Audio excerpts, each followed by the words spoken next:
this season when hitting 1 and 2 in the lineup. Both of these guys have set the table for Cargo. Yeah, and if you include the walks just in the last 2 ball games here on the homestand, those 2 have been on base 10 times. You have your top 2 in the order on base 10 times, you're going to have a lot of scoring chances. Win 2 games 10 times? Absolutely are. Particularly we have somebody like Gonzalez, Tulowitzki, and then followed up by Helton. All right, well, Aaron Cook is from Hamilton, Ohio. He's going to face his hometown team tonight. More on Mr. Cook when we return to 20th and Blake.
The Rockies and Reds. After Cincinnati departs Thursday, the Rockies will get ready for the Arizona Diamondbacks. But first things first, let's talk pitching. Aaron Cook will face the Cincinnati Reds. That's generally been a good thing for Cook. Bronson Arroyo will go for Cincinnati. He's having a very fine season again. And he has a very fine season working his way. This is a guy that's won 100 ball games, spent 9 years in the minor leagues where he won 83 ball games. He knows how to pitch. He's pitched on the big stage, and they're asking him to stop a losing streak here. He pitched very well against the Rockies in Cincinnati in a hitter's ballpark. 5 hits, a couple of runs, a walk, 4 strikeouts.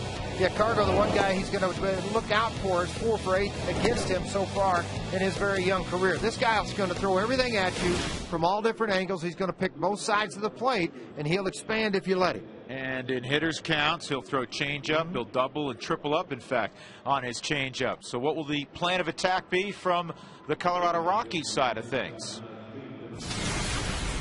I don't know if you can really have a game plan, because he's definitely one of those guys that goes up there and throws any pitch at any time and has a lot of confidence. He's definitely going to throw strikes. You know, you just have to guard away, or get away from swinging at everything, because he's going to throw it just close enough to get you to swing the bat. So you got to really work the counts on him, get him to try to straighten the ball out, because once you get him straight, he's very hittable. As a hitter, I'm just trying to look for something around the strike zone. If it's trying to get ahead, I'm just going to try to punch it early you know, if he runs away from me, I'm just going to try to take strides, and he falls behind, he's going to be more in trouble. If you condense your strike zone and you force him into the zone, then hopefully during the course of the evening tonight, Alana, at some point in time, we will get some traffic and we will get some opportunity to swing at some pretty good pitches. He is a guy, George, that tends to get you out, or you get yourself out, as opposed to him being so dominant with stuff. Right. And I think when Jim Tracy said get traffic, it's going to be up to the two kids at the top to create some traffic for him. Get him off the mound, make him field a bunt, make him cover first base, do different things to get him out of his rhythm, because once he gets into a rhythm and gets into that 5th, 6th, and 7th inning, that's when he's his toughest. And typically he works deep in ball games. So it'll be Cook and Arroyo, Rockies and Reds. Colorado trying to make it 9 straight here at home against Cincinnati. Come on back with us.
Baseball on FSN is brought to you by Quest High-Speed Internet. Get blazing fast speeds that won't burn up your wallet. Buy E470, use E470, and you'll get to the airport with time to spare. Buy Ford Escape, so much fun, so little fuel. Ford Escape, drive one. And by Brakes Plus, a whole lot more. A little cooler than last night at Coors Field. Game time temperature yesterday was 80 degrees. Drew Stubbs is going to hit leadoff tonight for Dusty Baker. Brandon Phillips has been moved down to the 2-hole. Stubbs not unfamiliar with batting in the top spot. He's done it more than 20 times this year. Joey Votto naturally will bat third. Scott Rowland next. Johnny Gomes fifth. Chris Heisey in right field. Ryan Hannigan doing the catching tonight. Paul Janisch back at shortstop for Orlando Cabrera. And the pitcher, Bronson Arroyo, naturally will be in the ninth spot. There's Aaron Cook. He missed a month with turf toe in his first start back. It was in San Diego at Petco, and he was terrific. Outstanding in San Diego. You're right. 2 runs and 6+. Hopefully more of the same tonight from Aaron Cook. First pitch brought to you by Domino's Pizza. Text keyword pizza followed by a space in your name to 95323 to receive your Domino's special offer. And to be entered to win a pizza party for 12, one weekly winner will be chosen. He'll tell early on Aaron Cook if he has the sinker and the velocity. His first 5 innings the other day in San Diego, he was just a ground ball fool. All kinds of balls hit on the ground, on everywhere in the ballpark, on the ground. But his velocity, 90 to 93 miles an hour. There's the numbers so far on Cook, 5 and 8. Run average for Aaron Cook at 521. And that's a base hit to left. That was a sinker that was elevated. And Drew Stubbs, who had a couple of hits last night, is on first to begin things, and he has 24 stolen bases. The outfield's the same. Cargo in left, Dexter Fowler in center, Seth Smith in right. Jonathan Herrera giving Melvin Moore a blow at third base. Tulowitzki and EY up the middle. Todd at first, and Miguel Olivo, who's really come on again offensively, is behind the dish. Got to bring up Brandon Phillips, who really struggled last night. He made his first error in 63 games, just his third all year, but didn't pick up the ball at the plate. Struck out his first couple of times up. Just an altogether forgettable night for the All-Star Brandon Phillips. See if Dusty takes a little different approach with Phillips, and speed at first with Stubbs. 24 bases stolen, caught 4 times.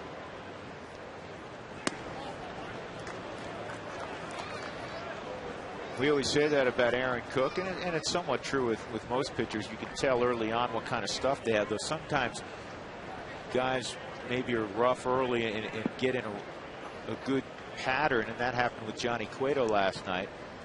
You could tell Aaron Cook had the real good sinker very early in San Diego. Pretty good sinker right there at 91 miles an hour. Very good extension out on the front side for Cook to get that diving fastball. Yeah, there's a little bit of the difference with Aaron Cook and other guys that struggle with the fastball. He doesn't have that swing and miss curveball. He has a show me curve slider that he can put in the strike zone at times, but not like a lot of guys that rely on it as the out pitch. His out pitch, that hard sinker. Stubbs going, and a ground ball picked up by Helton, fortunately. On the hit and run, he steals a single from Phillips. So Stubbs at second with 1 out. That's a big play by Todd. Coming off the bag as Stubbs starts to go, that allowed Helton to be able to even make this play at first base, and then it's a soft jog over. He didn't have a shot at Stubbs, who runs very well at second base. Cook 3-2 at home this year, 450 earned run average. He's yet to beat Cincinnati in this ballpark. He's 3-0 in their ballpark, covering 6 starts. Yeah, his ERA actually against the Reds here at home is not pretty.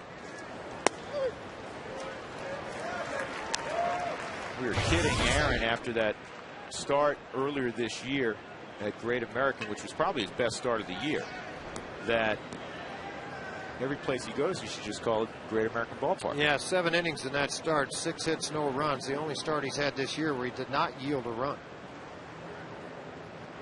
Joey Votto's 2 for 6 in the series. Aaron ahead 1 strike on Votto. Votto's second in the league to Carlos Gonzalez in hitting, but he trails him by 19 points. 340 to 321. And a ground ball up the middle. That is going to score Drew Stubbs. 1-0 Cincinnati, as Votto has driven in his 99th run of the year. Well, and you'll get that a lot with Aaron Cook on the mound. You're going to get ground balls that get through the infield. Hit them where they ain't type attitude for hitters.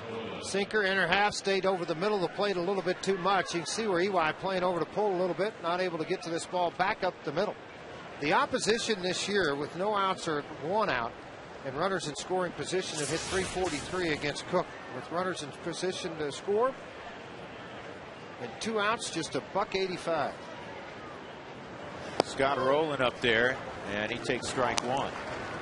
Mike Riley's behind home plate. Good umpire. Has been around a long time. Bill Miller at first, Chad Fairchild at second, and Eric Cooper at third.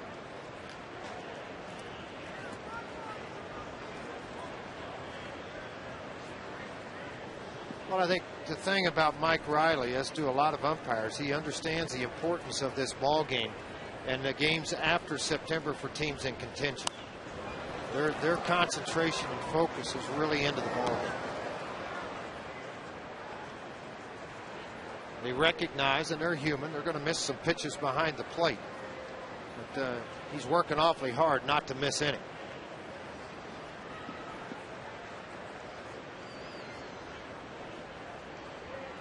Votto at first, 1 run in, 1 out, 0-2 count on Scott Rowland. Swung on and missed. He went upstairs and strikes out Rowland on a 92-mile-an-hour fastball. I think we're starting to see a pattern from Rockies pitchers that are a pretty intelligent way of attacking hitters. Sinker ball pitcher elevate a fastball, and he does it up above the hands and away from Scott Rowland, who likes the ball on the middle half in. Johnny Gomes, who homered late in the ball game to tighten things up, make it 4-3, is at the plate. Homered in the 8th inning. Gomes has 6 home runs in 14 career games against the Rockies. Also 14 RBIs.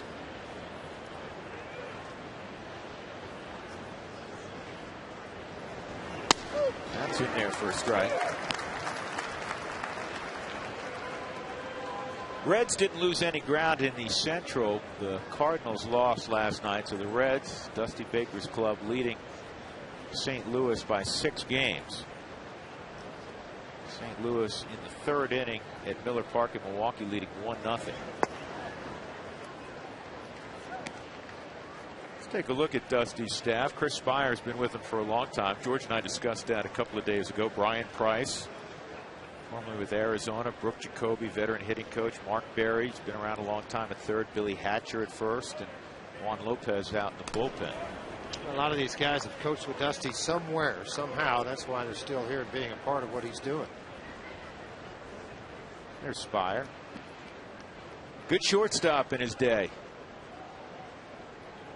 Of course, Justin's dad, Justin, with the Rockies during spring training this year. A good long career as a setup man. I was here today at 1:30, and I look out into the stands, and Chris is out running the stadium. Started right by the dugout of the Reds and went all the way around the ballpark. Keeps himself in tremendous, tremendous shape.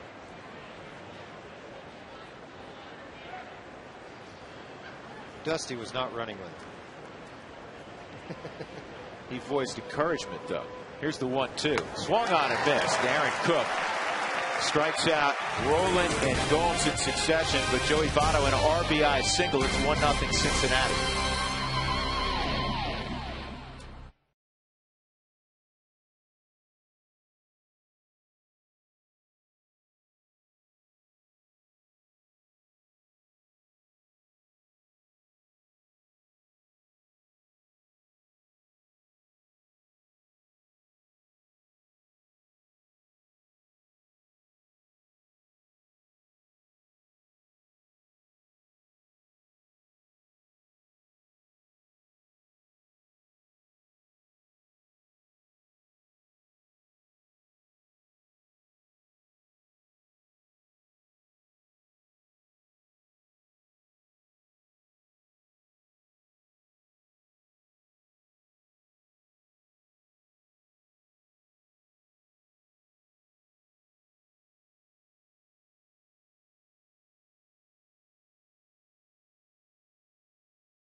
Get things with Eric Young. He's 6 for his last 17 at the plate. He'll be followed by Dexter Fowler. Dexter had a couple of hits yesterday. When he has 2+ hits in a game, the Rockies 22-6. We know all about Carlos Gonzalez. 15-game hitting streak. 525 average during those 15 games. And Tulowitzki, Hilton, Smith, Olivo, Herrera, and Cook against Bronson Arroyo. And I always talk about money pitchers. You see the numbers there at 14-9. He's shooting for the 3rd straight year of winning 15 games in a season. Talk about a model of consistency. Big game pitcher. You look at his second half record, then you look at September and October to take it further. He's 21-10 during that span as a starting pitcher in his career. 9-4 out on the road this year with 227 of opposition average. He has the lowest whip, walks and hits per inning pitched of his career, just 1.15. The league average is 141. And a base hit to left for Eric Young. That's a perfect example, George, of what you were talking about earlier. Don't try to do too much with him. Well, if you do, he's going to end up winning the battle. That's the thing about it, because he'll off-speed you away. And when you do that, you're going to have a tendency to pull the baseball.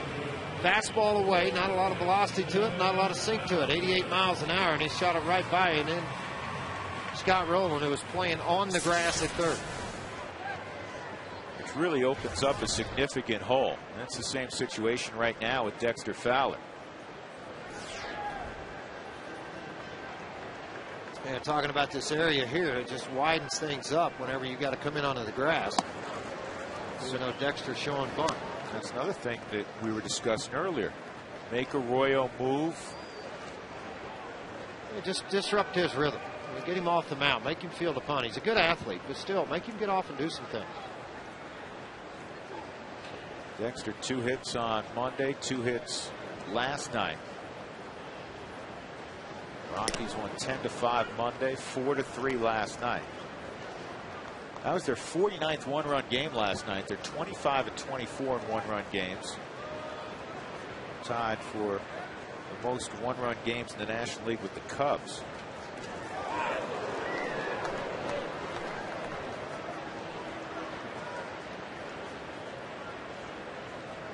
Hannigan has thrown out 29% of would-be base stealers. Last night, Eway got a little jumpy at first base and was picked off in the ball game. That's in there for a strike. It's 1-1. You look at Dexter's average. It says 251. You say, that's not great. No, it's not. But since he's come up again, July 1st, George, he's hit 284. With an on-base percentage of about 370. That's very good. Well, he's just starting to understand his zone much better, not chasing a lot of bad pitches in the zone. Yeah, the other impressive thing, you go back to July 1st, well over 2 months now. He has the second most extra base hits on the club behind Carlos Gonzalez. Of course, Tulowitzki missed a good portion of that time, but I think that still speaks volumes about his ability. If he hits it to the right or left of an outfielder, there's a pretty good chance he's going to be at second base. Well, Philadelphia just jumped all over Florida, 9-0. I don't think Atlanta will see first place again this year. 1-2. And Atlanta's on top of Pittsburgh 9-0 in the fifth. So you kind of like the Phils in Atlanta the rest of the night? Yeah, I think so. And the Mets won today 3-2. I'll just throw that out there. The Cardinals are tied 1-1 with Milwaukee in the third.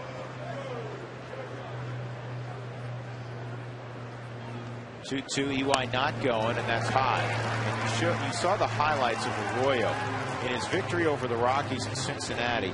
He got a lot of swings and misses, getting guys to chase up, and Dexter on both of those last 2 pitches refused to do so. He laid off both those pitches. Smart move on his part. And that game Drew's talking about, he had 4 strikeouts, but he got an awful lot of swings up in the strike zone.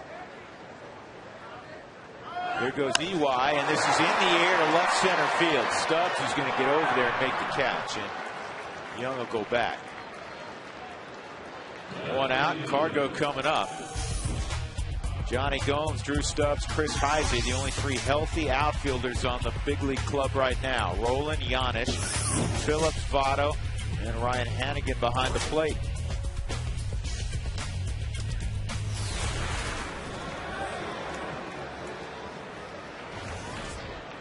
Gonzalez got the Rockies off to a fabulous start last night. First pitch he saw, he lined over the left field wall, 3-run home run.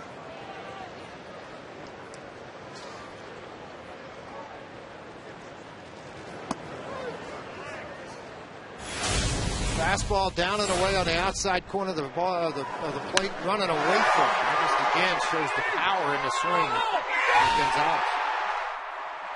Pretty well located pitch at 95. Yeah, very good located pitch down and away from him.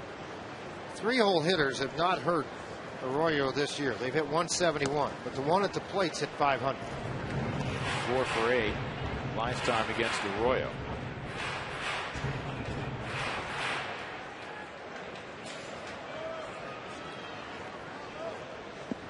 Generally, your best all-around hitter will hit the 3-hole.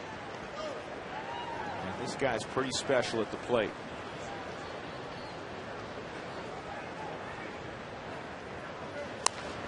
It's fouled off. I don't know how often I've heard this from a manager, but Jim Tracy said this last night, and I heard him repeat it today. He said, I'm like all of you. He said, I can't wait till 640 rolls around to see what he's going to do each at bat. Well, I think that's the key to it. I think people in baseball are waiting to see what he does. Not just here in this ballpark or the viewing audience of our games. It's everybody around baseball who started to follow Gonzalez to see what his nights are like.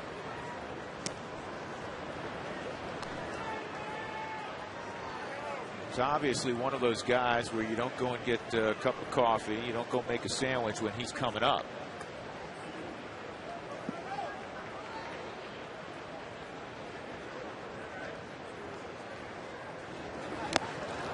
And the foul tip's held, so Arroyo able to strike out Cargo here. 2 outs, and that'll bring up Tulowitzki. Got him to fire at a fastball up in the zone.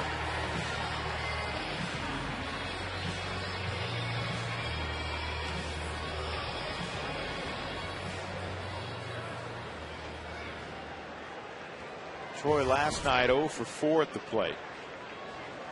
Pop out 3 ground outs.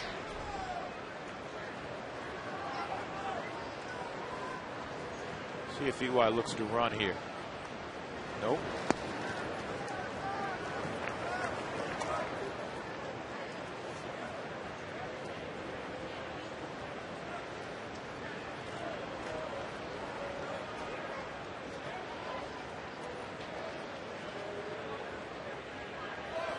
Mentioned those numbers for Arroyo against third place guys in the order. He's done a lot to right-handed bats this year too because of all the angles and speeds that he can throw out of. They've hit just 181 against him.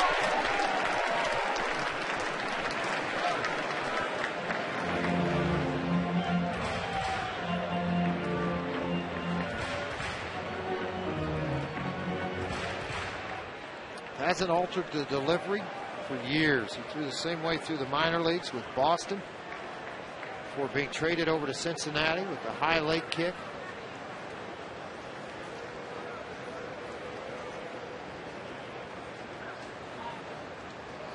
Young takes off, and Hannigan's throw is not going to get it.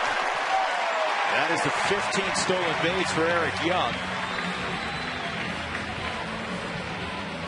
Pitch was in there for a strike. Tulowitzki taking it, allowing Young to swipe the bag. Not a very good hitter's pitch because it was down and in, hard sinker, and then Hannigan's throw. Good shot of you there. Just the catcher involvement, pitcher, and then the running of EY to outrun the throw. So he's out there for Tulowitzki. Rockies trailing 1-0 early.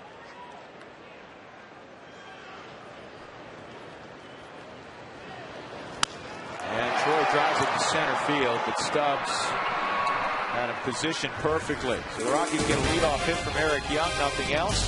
We'll go to the second. The Reds up 1-0.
Frazier and Alana Rizzo. I'm Drew Goodman. Chris Heisey will lead things off in the second for Cincinnati.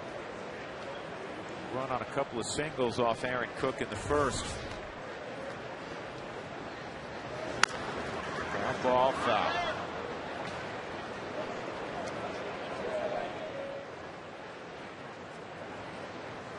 Who wants tacos, fans? Remember, when the Rockies score 7 or more in any game, go to Taco Bell the next day between 4 and 6 to get your Rockies taco special. Pennsylvania native Heisey will come backer, and Cook's got it. 1 out. Take a look at our Breaks Plus poll of the game. Would you rather hit a walk-off home run or make a game-saving catch? Text your answers to 95323. I have a feeling walk-off home run's going to win this one convincingly. Rocks 1 for walk-off, Rocks 2 for game-saving catch. It's Shocktober by 2. Monroe Shocks or struts and get 2 free. That offer's good for the next couple of months from Breaks Plus. Hannigan takes a strike, 0-1 on Hannigan.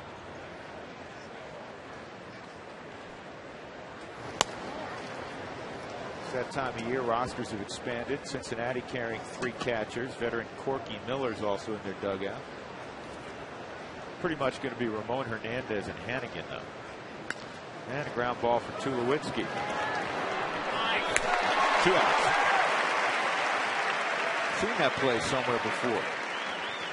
Well, you practice it in pre-games all the time. Typically, you can execute it during the games, and that's something that Tulowitzki does. It's all about positioning and balance, particularly for a big man as Tulowitzki is.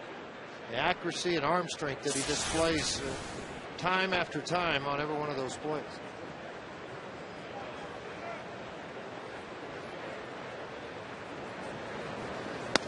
Good pitch. Seems like the sinker's down a little more this inning, George.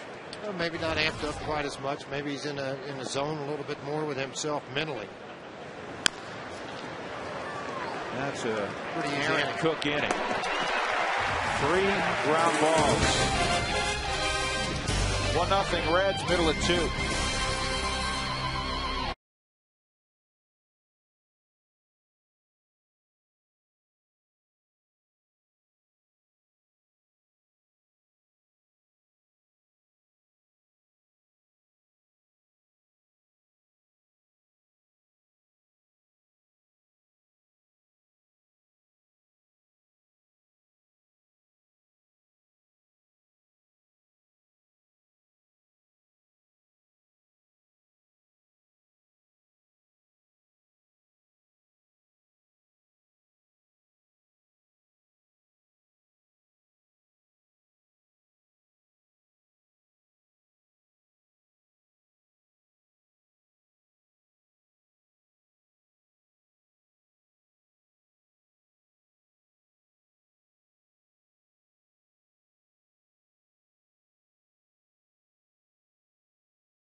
Great Colorado Payback sideline report. Alana, what's up? I tell you what's up. Bronson Arroyo is not only a very good major league pitcher, he's very musically inclined as well. Guys, back in 2005, he released an album, and very appropriately titled Covering the Bases. It included covers from bands like Pearl Jam, Alice in Chains, to name a few. The album also includes the Red Sox victory song. Remember, he used to be with Boston. The song Dirty Water by the Standells, in which Arroyo is accompanied by Johnny Damon, Lenny DiNardo, and Kevin Youkilis. And he also taught Kevin Millar how to play the guitar and performed vocals for the song Tessie that was covered by the Dropkick Murphys. Guys, he likes to play the guitar and he likes to sing like many members of our own FSN Rocky Mountain crew. Well, I can't believe he's not sticking around for Sunday night concert with Ditch Rights. Come on. Are you kidding me? I was hoping that those folks with Ditch Rights would have him sing a set with them or something. Fouled off by Help. It remains a 2-strike count. Arroyo, born in Key West, raised in Florida.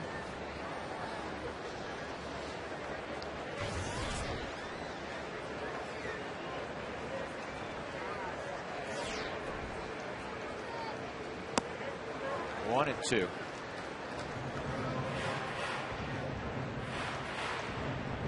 There are a lot of pitchers, it seems like, that have one of two avocations, either music or golf. Got a lot of spare time on their hands.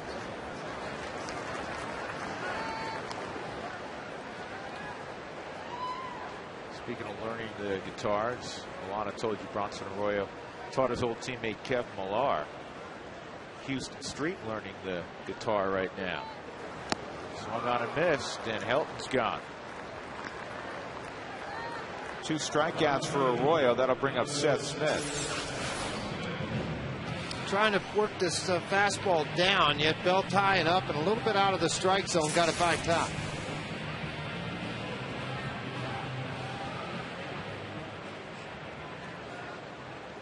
Smith 0 for 4 yesterday. He's got a double and 6 trips in the series, a couple of walks also.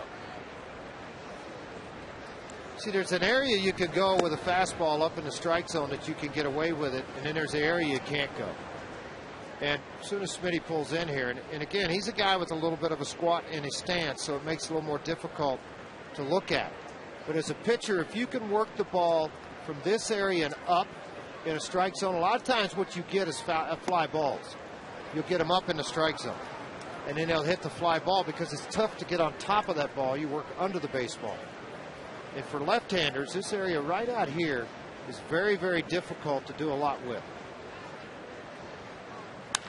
And a line drive to left center field. Did a good job, really good job of getting on top of that ball, not trying to do too much with it. Yeah, because you don't see him get many hits in that direction. And this is what we're talking about now. And this, again, we're talking about where it is in the strike zone.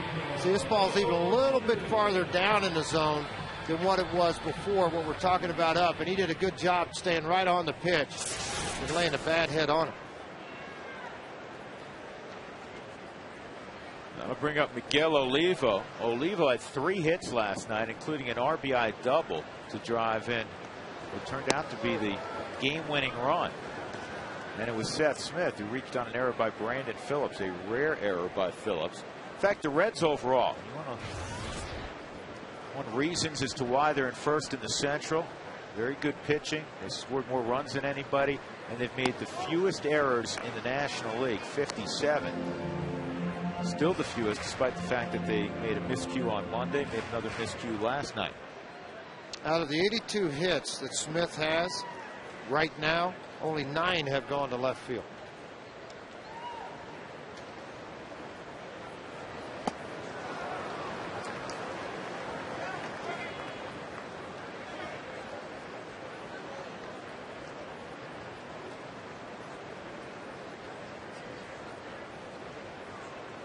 Olivo hitting in the 7th spot. Johnny Herrera on deck. 1 and 2 on Miguel.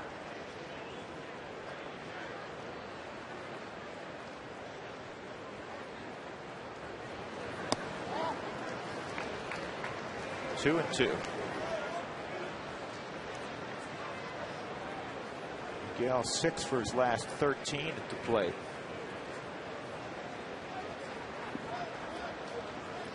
Hitting an even .350 this season at Coors Field.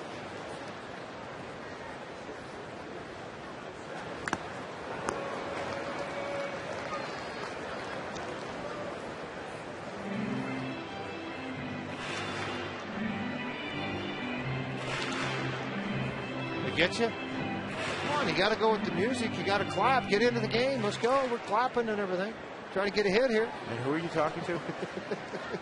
The other guy with the headset on, sitting over next to him. 2-2. This is punch to right. Could be a problem. Yeah, good problem. Smith to third. Trouble picking it up by Heisey. Smith will have to stop though at third. It is a double for Miguel Olivo. And that'll bring up Johnny Herrera with one out. Off the end of the bat because he had swings and misses on balls out there early in the at-bat. So on the Hyundai cam, you see they go back out again. And this time Olivo's able to put enough wood on it to dump it into the outfield and put the Rockies at second and third and one out. At the bottom of the order for Herrera. 15th double this year for Olivo.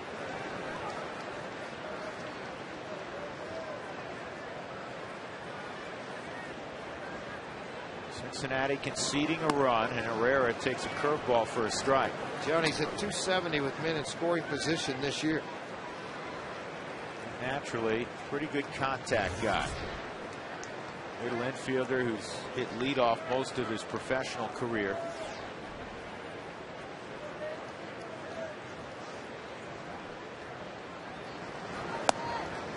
Johnny had a 13-game hitting streak when he was playing every day in the absence of Troy Tulowitzki. Two players on the Rockies have done better than that this year. Barmer's had a 14-gamer, and of course the current 15-game hit streak by Gonzalez, which is the best currently going in the big leagues. 1-1, second and third, one out, 1-0 Cincinnati.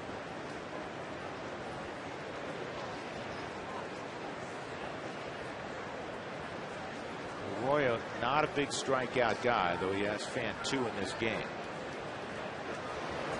And it's pulled toward the hole. He's hit. Here comes Olivo. He gets a green light. Heisey's throw is on line, but not in time. Johnny Herrera, 2-run single, and the Rockies lead it 2-1. He was huge when Tulowitzki was hurt. Doesn't see the field much anymore. Give him an opportunity. He comes through yet again. Yeah, that right side opened up on the right side for him, and a pitch trying to work inside. And for a guy that lives on the ball on the ground when he hits it, that's where he has his success. He's able to shoot this through the right side beyond Phillips into the outfield. Heisey got to the ball in a hurry. But you look out into the back, you can see exactly Olivo, a very good jump. And then it was up to Richie Dower to send him, and he sent him, and everything had to work perfect.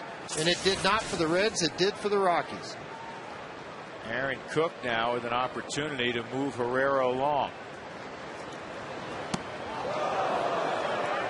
Or get one in the chest.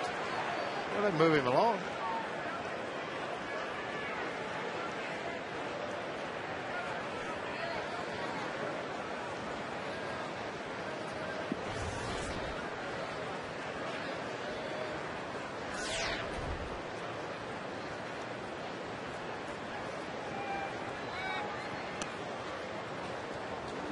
What a huge swing of the bat from Jonathan Herrera. 17th and 18th RBIs of the season.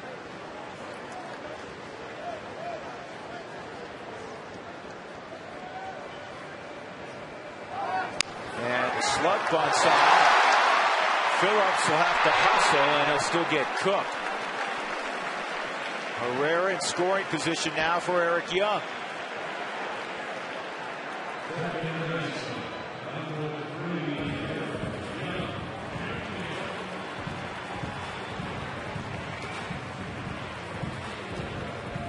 Aaron won't get a sacrifice for that, but he's going to get plenty of high fives. That was a very good job with the slug bunt. Got on top of the baseball. Enter the Rocky Mountain Raffle for a chance to win a new home or up to $1 million cash. Don't wait. Today's your last day to enter, and you'll also be included in an early bird drawing for a new Dodge Caliber or $10,000 cash. Go to RockyMountainRaffle.com right now to buy tickets. Here's Junior. Outside, ball one. Eric lined a single to left an inning ago. Also stole second, but was left there.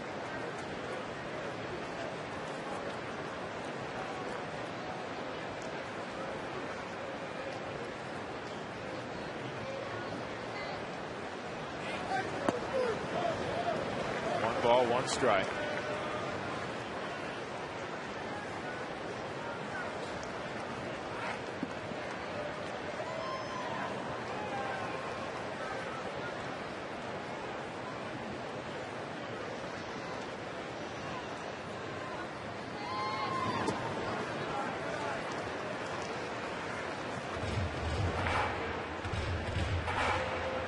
Two and one with Johnny Herrera at second.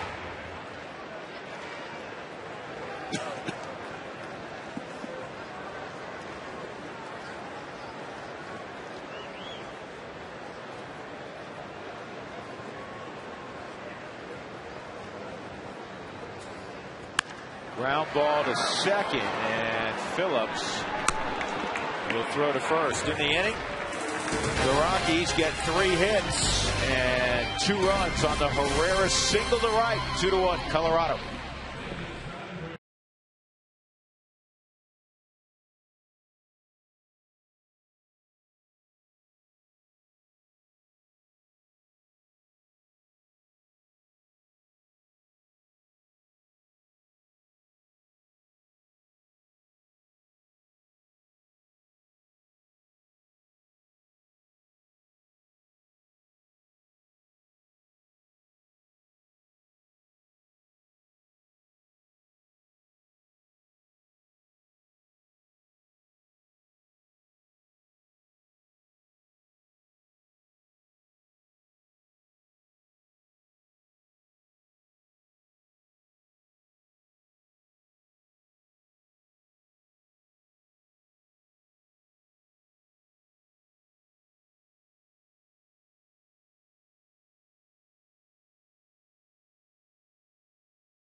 Brought to you by E470. Open your Express toll counter today and start saving money on E470. It's a 10-game homestand for the Rockies. They'll have Arizona and San Diego as well before heading back on the road to LA.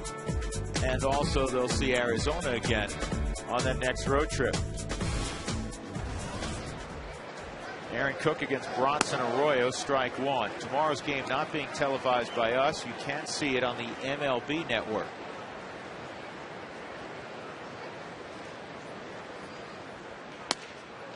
Oh, and 2 on Arroyo. And after a home run earlier this year. After the inning Aaron Cook put up in his last inning, a very easy 1-2-3 inning. Make that statement after the club just gave you the lead. Do it here in the third.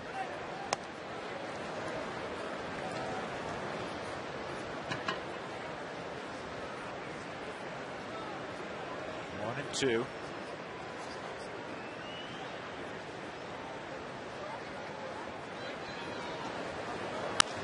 And a base hit to right. And you hate that. Just hate to see a pitcher get a hit, especially, you know, a guy who's hitting 138. It's a first out. Just got the 1-run lead. That one stings. Excel Energy fun fact: the '69 Reds were the first baseball team to openly pay players.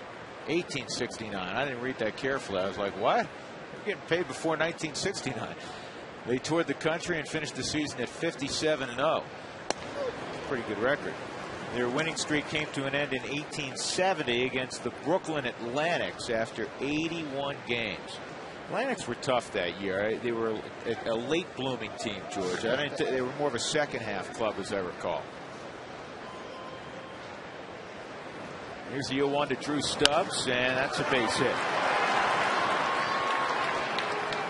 Stubbs 2 for 2 now. Both balls have been hit up the middle, and now this one to the right side. You just watch his approach. A very good young hitter.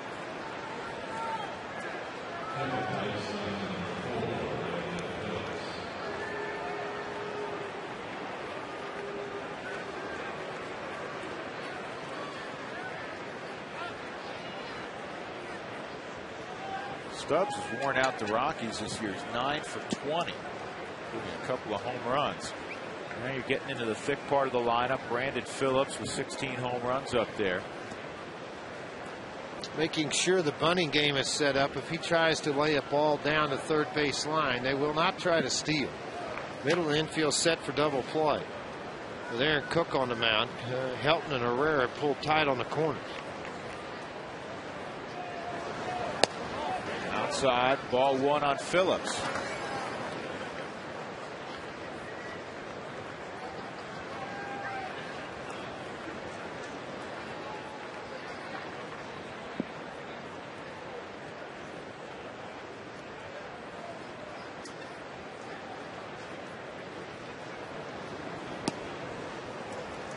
Two 2-0, Joey Votto on deck.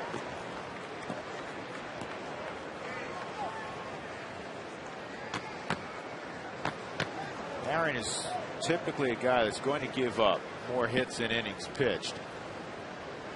He's also a guy that's able to work out of some problems with the old GIDP. Ground ball double play, and he may have one here. Boy, it helps, doesn't it? 4-6-3. And now Votto will come up with a runner on third. They have worked him constantly away, but I'm trying to watch his swing early. Watch the front foot come up and go down, but see how all this is panning out really quick. So what he's done is he's reduced how much plate coverage he can have, and it's very evident on that pitch that was away, it was off the end of the bat. So whenever that front shoulder's flying, as much as it's flying off of Brandon Phillips, you can work him away, and he's not going to hit the ball with a lot of authority, but you better not make a mistake inside. The question is, how do you handle this situation? It's very early in the game, but you have Roland, who's a 6-time All-Star, on deck, but he does hit from the right side. See how Cook goes at Votto, who singled in the only Reds run. Well, I think the one thing Jim Tracy does not do is panic during ball games. He stays pretty level-headed with his decisions. He's going to give Cook a shot at getting him out, I think, but once he gets 2-0, if he gets to 3-0, then you may see the automatic pass to first base. Roland's 5 for 15. Votto 6 for 14. Excuse me, 6 for 13 against Cook. 2-0.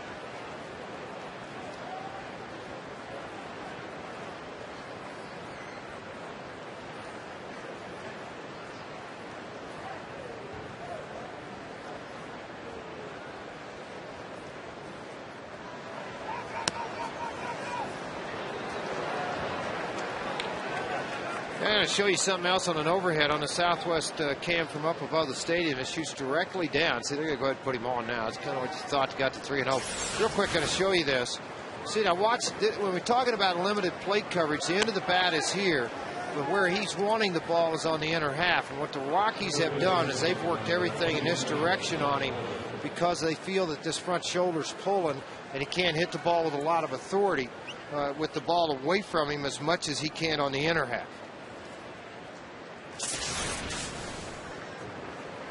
So Votto given the intentional walk after Cook fell behind 3-0. And Roland will be at the plate. Roland struck out on a high fastball his first time up.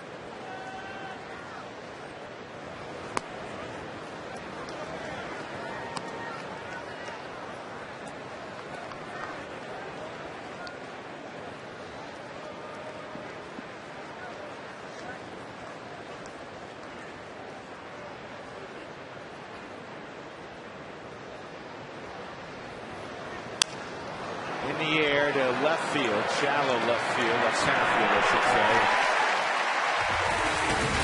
Dexter Fowler cuts over, makes the catch, no harm done despite 2 lead singles, 2-1 Colorado.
For a game recap brought to you by Land Rover.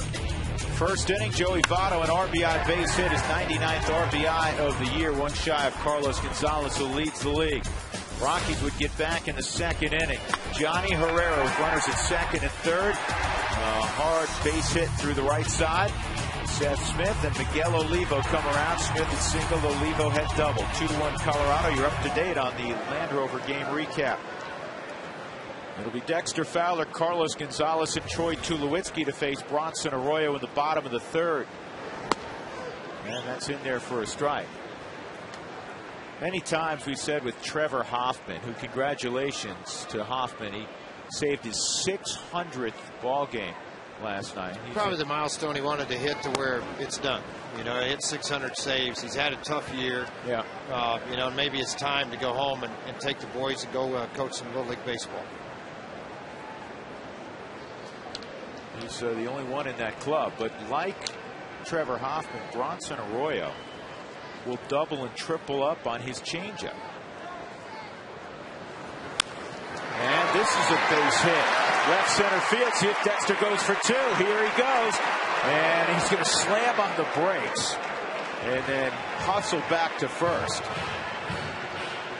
He got about halfway to second. Good hustle and the outfield by both Stubbs getting the baseball, and Johnny Gomes was right there also. Slicing off of the bat, a little bit on the hand. So when you play deep in the outfield the way Cincinnati does, it gives a chance for you to get this double. Dexter with the wide turn and long strides puts the brakes on, and Gomes got the baseball and made the throw in. Now Cargo at the plate. He struck out swinging his first time up. Ball 1.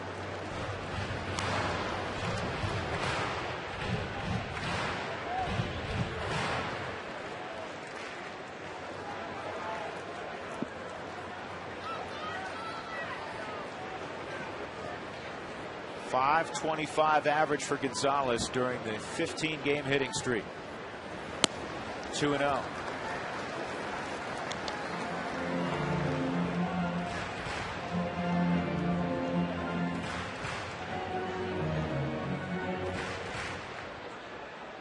During the hitting streak, he also has produced 9 doubles, 2 triples, 7 home runs, and 21 RBIs. Just an amazing run. And it's 3-0. Tulowitzki naturally on deck. Fowler a leadoff single.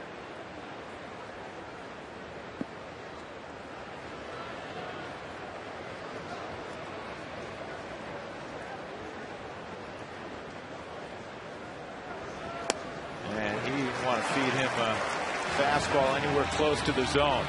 First 25,000 fans through the gate on September the 10th will receive a special offer from wonderful pistachios. That's right. The Diamondbacks will be in town September the 10th.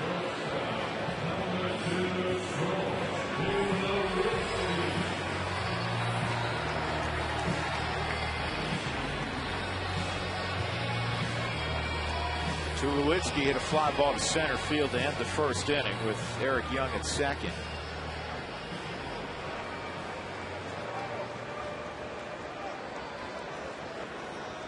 Troy Tulowitzki, by the way, entered play today third in the National League in hitting, right behind Votto and his teammate Cargo.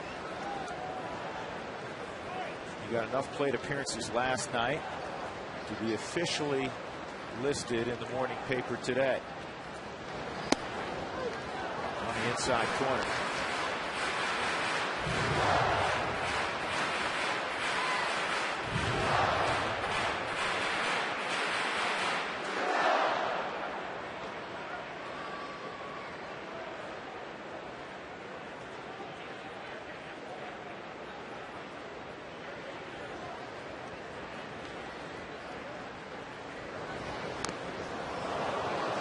Interesting. Troy on an 0-1 count looked to lay a bunt down.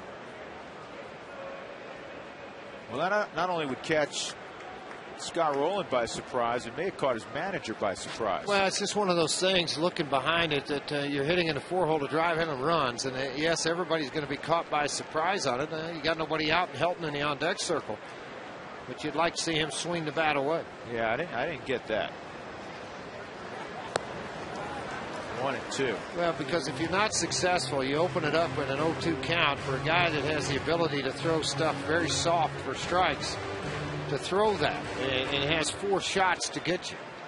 The only time I'd understand it, George, is let's say it's late afternoon start time and it was very difficult to see. Where you figure, you know what, I'm having trouble picking it up, I'll try to lay down a bunt here. Heard that before. But not in this particular situation, not in the evening. Helton's on deck. Todd's been scuffling a little bit. He's 1 for his last 20 at the plate. 2-2. 2-1 Colorado. Leadoff single by Fowler. Cargo walked on 4 pitches.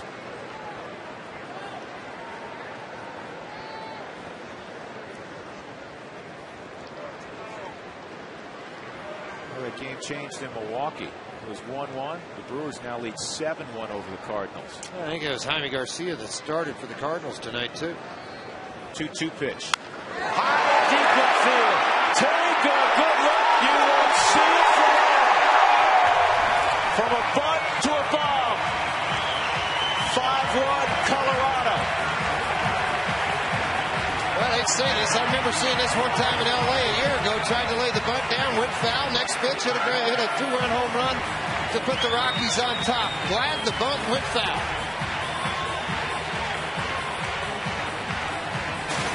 Coors Light, cold hard blast. Number 16 for Tulowitzki. RBI 65, 66, and 67. Nothing better than a 3-run home run. I suppose a grand. Couldn't do it at that time, though. There's only 2 guys on, but you're right, yeah.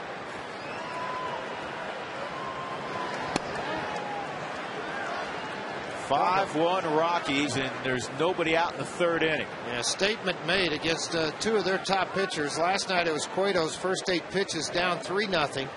3rd inning, a guy that had won 14 ball games and had had good success against the Rockies, had pitched well at Coors Field, gives up 5.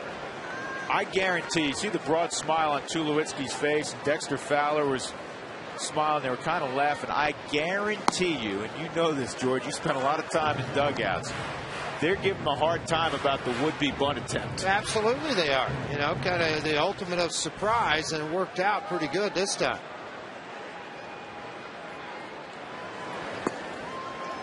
3-1 on Helton.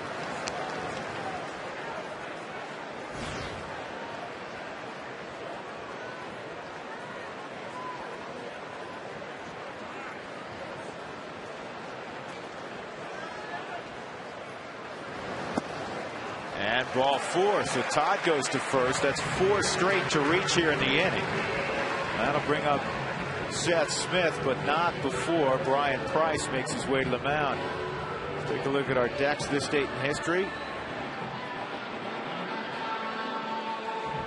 Brought to you by Dex One, Marketing Solutions Business Results. We go back to September 8th, 1985, Wrigley Field in Chicago. Pete Rose singles twice to tie Ty Cobb's record of 4,191 hits.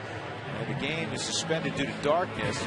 And Rose will go on to break the record in his home ballpark. And they will commemorate the 25-year anniversary of Rose's historic hit when Cincinnati gets home right after this visit to Colorado. Well, glad to see it, because I saw 4,191 hits. I saw that last hit in Wrigley Field as a member of the Chicago Cubs. Funny story that day, I asked Jim Fry from the lineup card, and he gave it to me. At the start of the ball game, he called for it in the 3rd inning, and I said, I gave it back to you. It was in my glove box and framed in my house now. You got that one, huh? Signed by Pete Rose, only 3 in existence in all of anywhere. Seth Smith takes a strike. Don't worry, it's in a safe locked I was up. just going to say, just don't give out your address. Yeah, all right? well, it's locked up in a safe.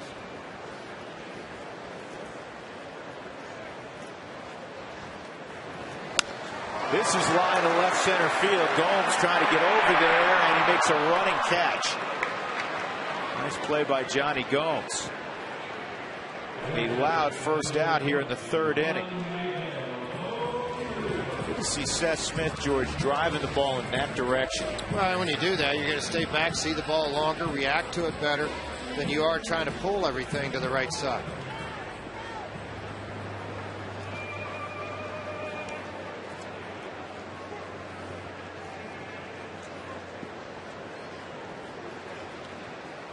Here's Miguel Olivo, suddenly very hot. 4 hits in his last 5 at-bats, including a punch double down the right field line last inning. He would come around on a Johnny Herrera base hit. 4 for his last 5, 7 for his last 14. 0-2.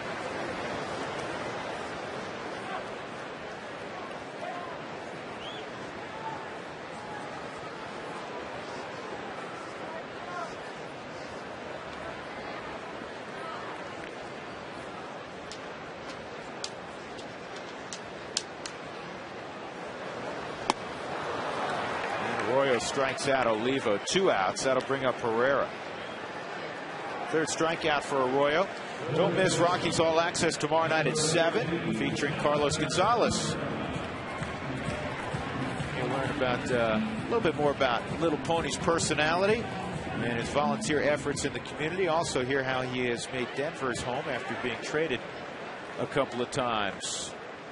24-year-old Carlos Gonzalez. Johnny Herrera, 2-run single his first time. 0-1 on Herrera.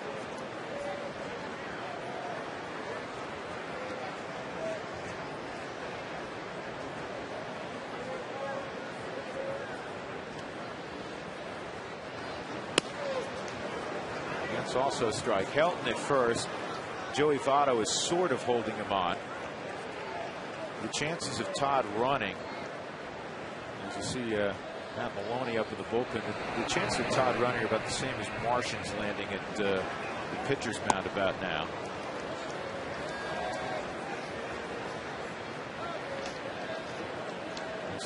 You see Votto visiting with Helton, and put it this way, he's getting Pretty good jump off the bag. 2-2.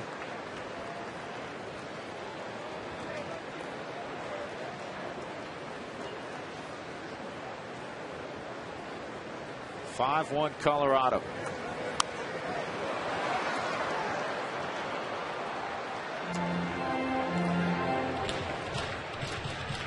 Those at bats where Johnny trying to flip that lineup over. If he can get on, get Aaron Cook out of the way here. Hey, repair that chip in your windshield.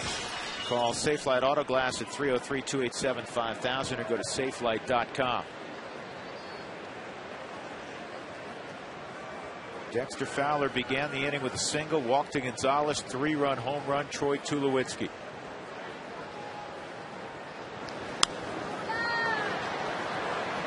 Rolling, may have a play. Good effort. Yeah, good effort. By the way, if you're interested, may not be, but Lake Elsinore tonight is the A-ball club of San Diego. Chris Young's making their start tonight down there. Third rehab start, close, got to that tarp, talked him out of it. How about that? First round of the playoffs in the California League, and you got a big leaguer starting the game for you. Pretty good deal, isn't it? Big leaguer hasn't pitched a lot of big league games the last couple of years.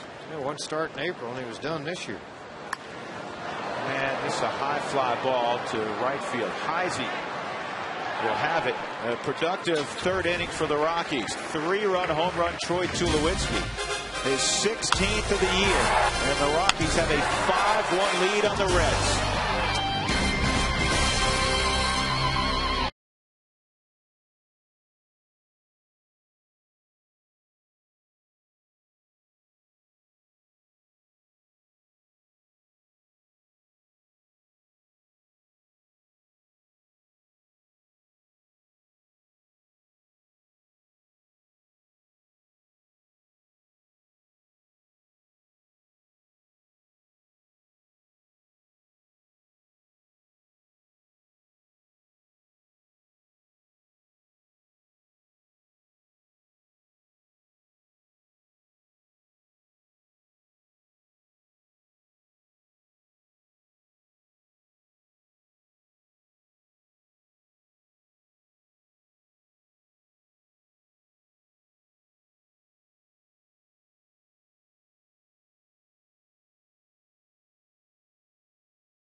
Three-run home run. Today's Fast Cash Sideline Report brought to you by Fast Cash Gold Centers, where you'll always get 40% more for your gold. Once again, here's Alana Rizzo.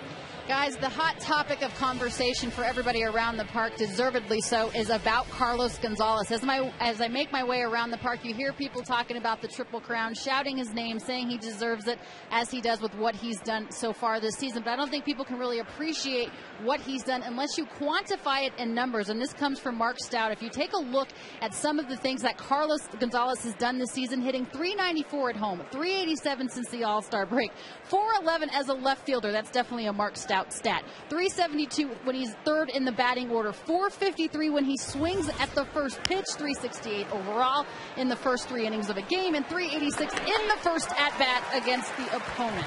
Unbelievable numbers for a great guy, and the fans absolutely love it. They are doing everything they can to support him as he makes his Triple Crown bid, guys. Why do you got the coat on? Because it's nice and cool out here. It's not cold, but it's not warm either. It's nice and brisk. It's turning into fall. It's turning into Rocktember before you can get a Rocktober.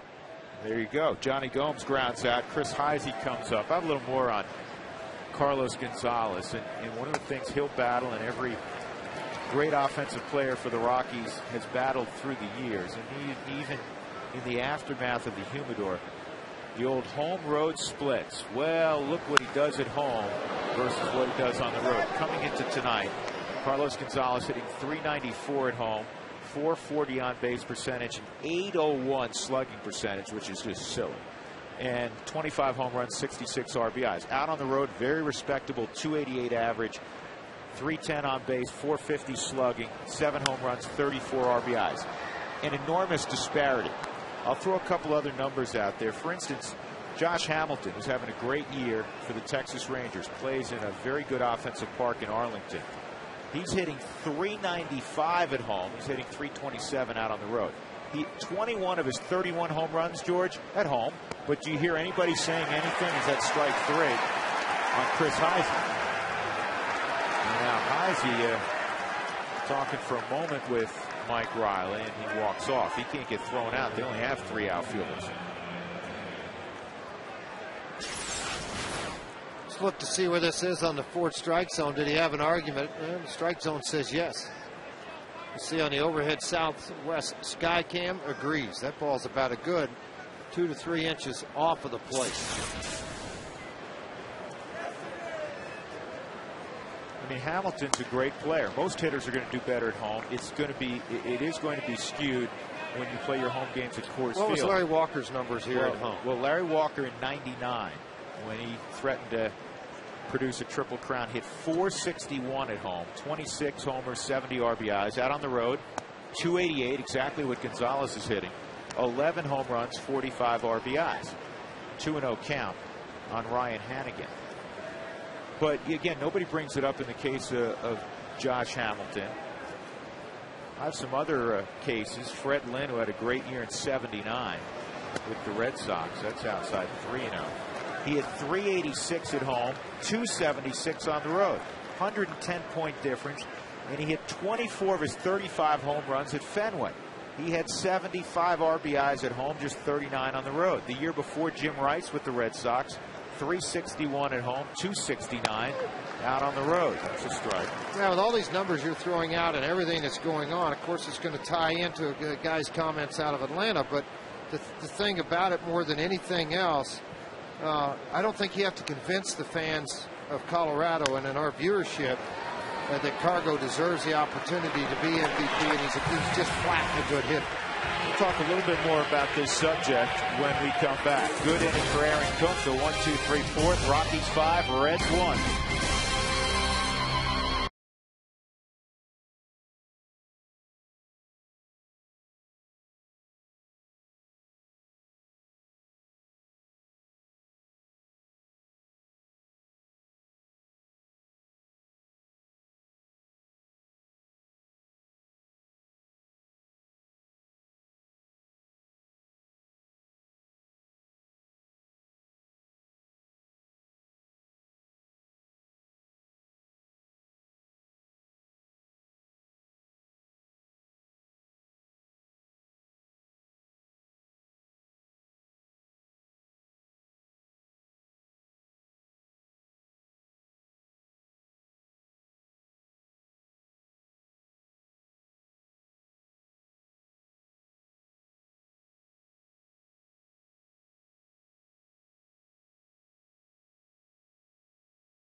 Fourth inning, Aaron Cook will lead things off against Bronson Arroyo.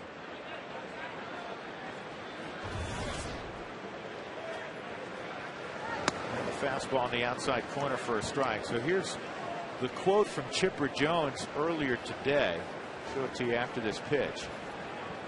I'll show it to you right now.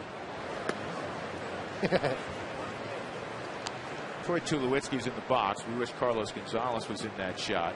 If Gonzalez is doing the same thing on the road that he's doing at home, I'd be glad to give him credit. And he's a tremendous player, don't get me wrong.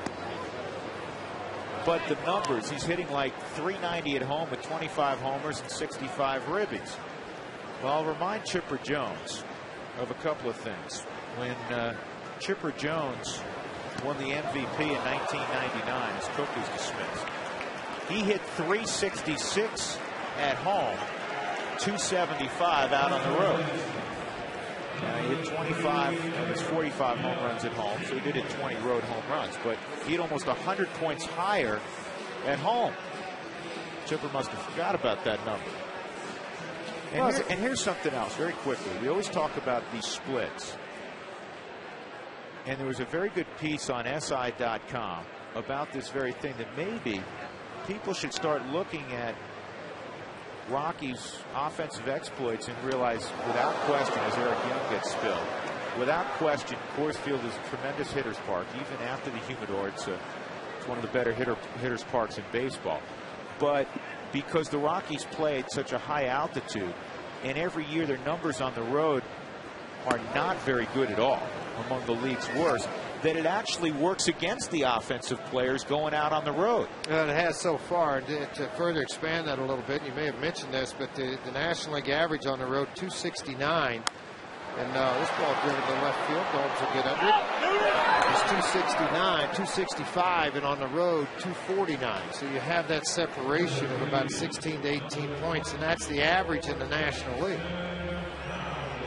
Most players are going to hit better in their home ballpark, but I thought that was a very interesting. Well, for me, then, if that's the way, let me say this. It does hurt the Rockies players having to adjust to going to sea level. Okay, then go ahead and give the Cy Young to Ubaldo if that's such a hitter's ballpark, and to put up what he's done, 9-2 at home. We talked about that last night. Just go ahead and give it to him. No question.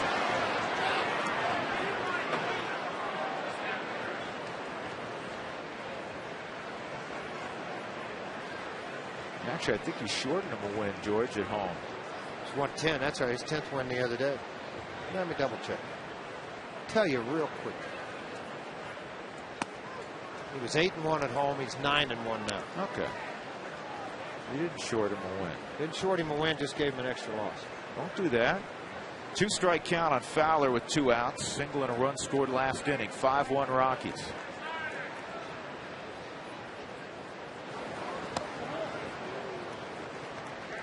Pitch, like a little cutter, slow cutter on the inner half. Call it a slider, but it's more of a true cutter in on the left-handed bat that the Rockies have done a good job laying off of. Yeah, the number of pitches that they've chased in this game compared to last game that they faced Bronson Arroyo, completely different story.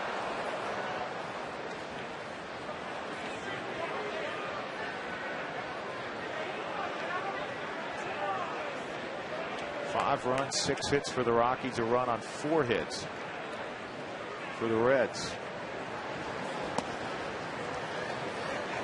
2-2. And Arroyo knows who's in the on-deck circle. He knows who's beyond Gonzalez. He's got 2 outs. The last thing he wants to see is Fowler reaching.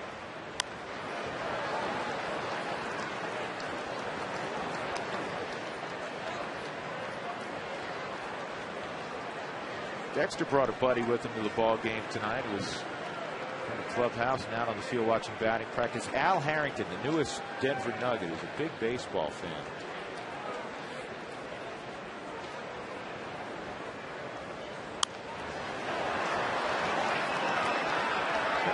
I remember back in '84 that Lee Smith, the reliever, had held the record most saves for a while at 478.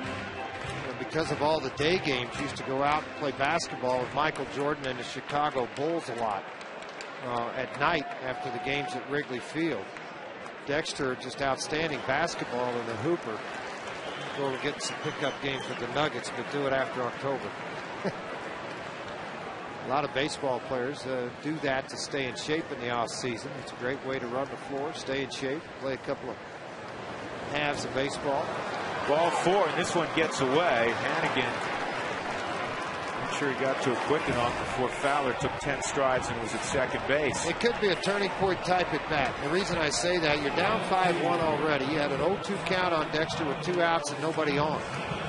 And now all of a sudden you have to face the 2 guys you don't want to face with anybody on base, and that's Gonzalez and Tulowitzki.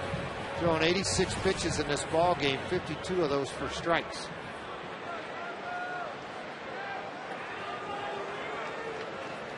So here's Cargo, a strikeout and a walk.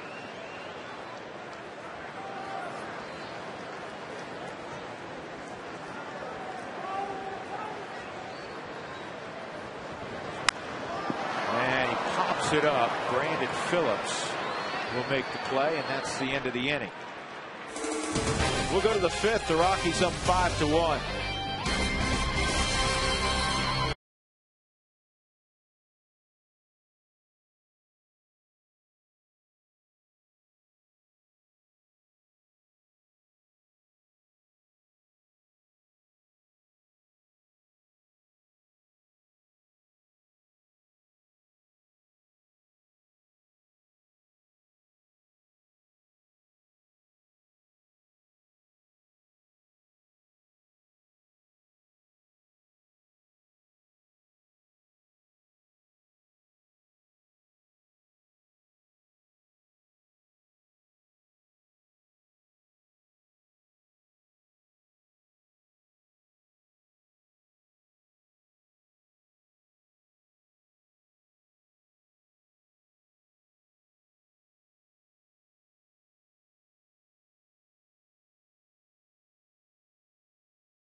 Just 3G Network, AT&T, Rethink Possible. By Dex One, Marketing Solutions, Business Results. By the fastest growing car dealer in America, Hyundai. And by the Courtyard by Marriott on the 16th Street Mall. Call 303-571-1114 and ask about our hometown sports package. 5th inning, 5-1 Colorado. Aaron Cook to Paul Janisch. And Janisch deep in the hole. Tulowitzki's got his man. He's had 3 of those in the last game and a half. And every throw he makes from that odd angle is right at Helton's chest. Right-handed bats up. You're going to see a lot of balls pulled off Aaron Cook's sinker, and that's what's happened tonight. Tulowitzki so far in the game with 4 putouts on ground balls. And that's the den. It all works together. You see Helton stretch, which goes out to shorten the distance. The sure hands there and the strong throw by Tulowitzki. Bronson Arroyo singled his first time up on a 1-2 pitch. Sinker misses. Nobody on base. One thing to take notice in this ball game. Look at the knee. Very rarely will you see him down on one knee, and the reason he's doing that is to overemphasize to Aaron Cook down in the strike zone. There's a big difference setting up than setting the way he is there. 0-2 fouled off.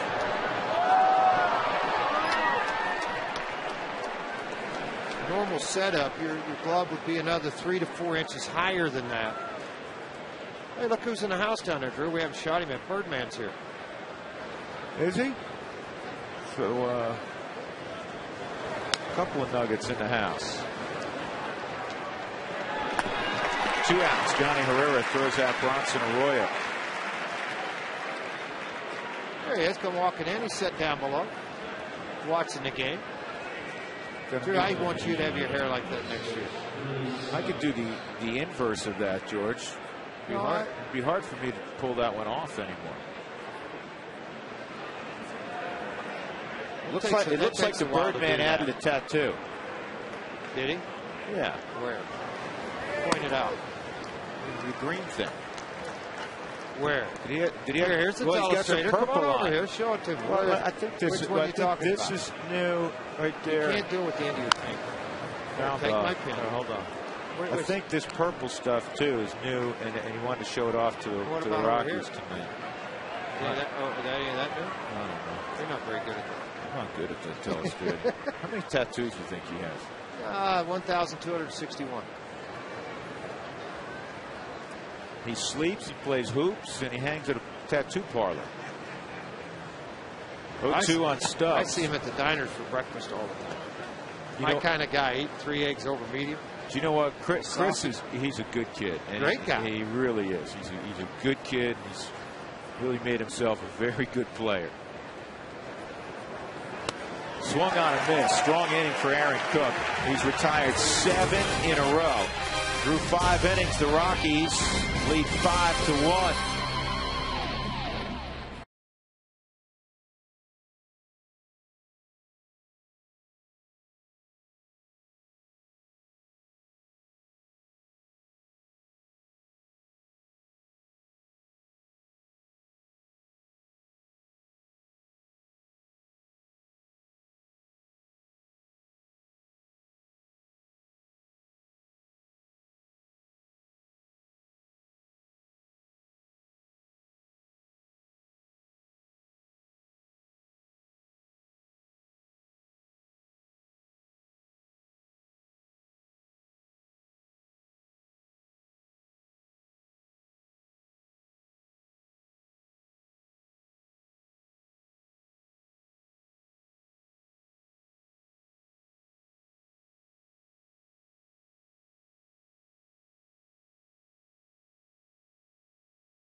Job done right, player of the series. We're going to hand this off already to Ubaldo Jimenez. Congratulations to Ubaldo. He won his 18th ball game 2 days ago. First Rockies pitcher ever to win 18 ball games in a single season. He's now 18-6. Job done right, player of the series, presented by the Colorado Association of Mechanical and Plumbing Contractors. To have your next building or service project done right the first time, visit jobdoneright.org.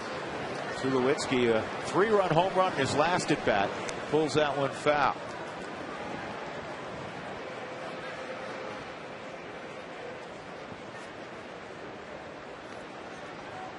When Troy goes deep, the Rockies are 13-2 this year.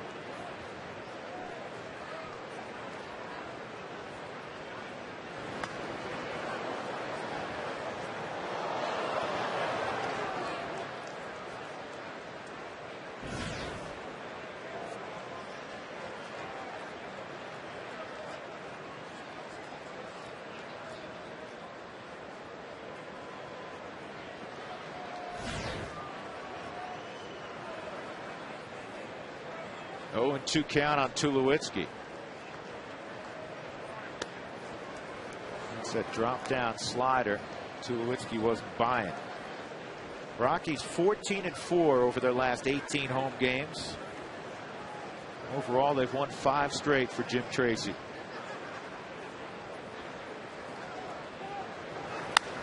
And Tulo hits a high fly ball to deep left, and this one's gone as well. Home run number 17. And it is 6-1 Colorado. Well, since he's tried to bunt He's hit 2 baseballs about 900 feet.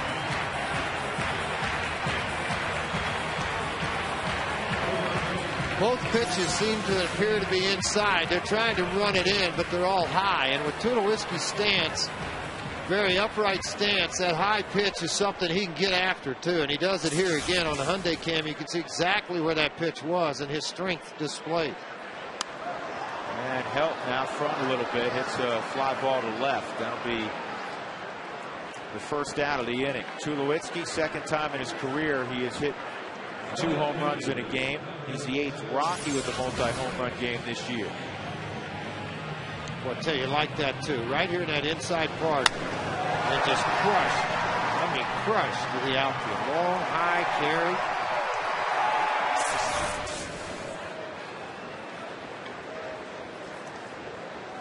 Four RBI night as well. 1 out. Here's Smith.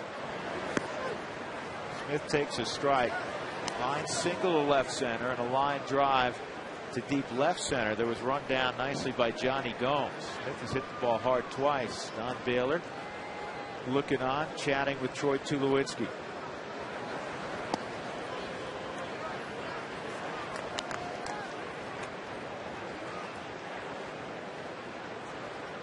Tulo 17 home runs a year ago. He hit 32. Of course, this year he's missed a good deal of time with injury.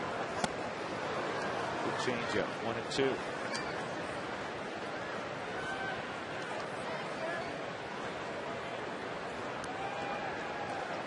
For Tulowitzki, tonight is game number 100.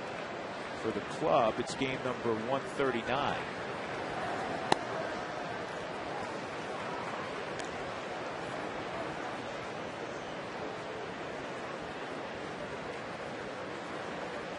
This will be a tough game mentally on Bronson Arroyo. He's dealt with traffic every single inning of this ball game from the first on. Three-wise single, a stolen base, was in scoring position. In the second, he gives up 2. In the third, he gives up 3. Maloney's back up throwing again for Cincinnati. A walk in the fourth, and then here this leadoff home run in the fifth to Tulowitzki.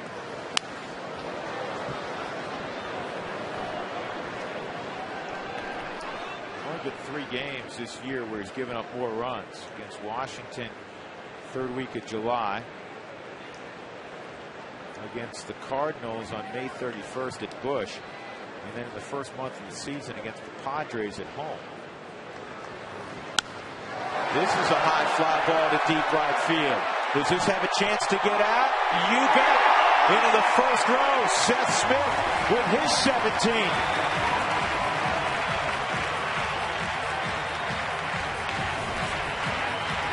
7-1 Colorado.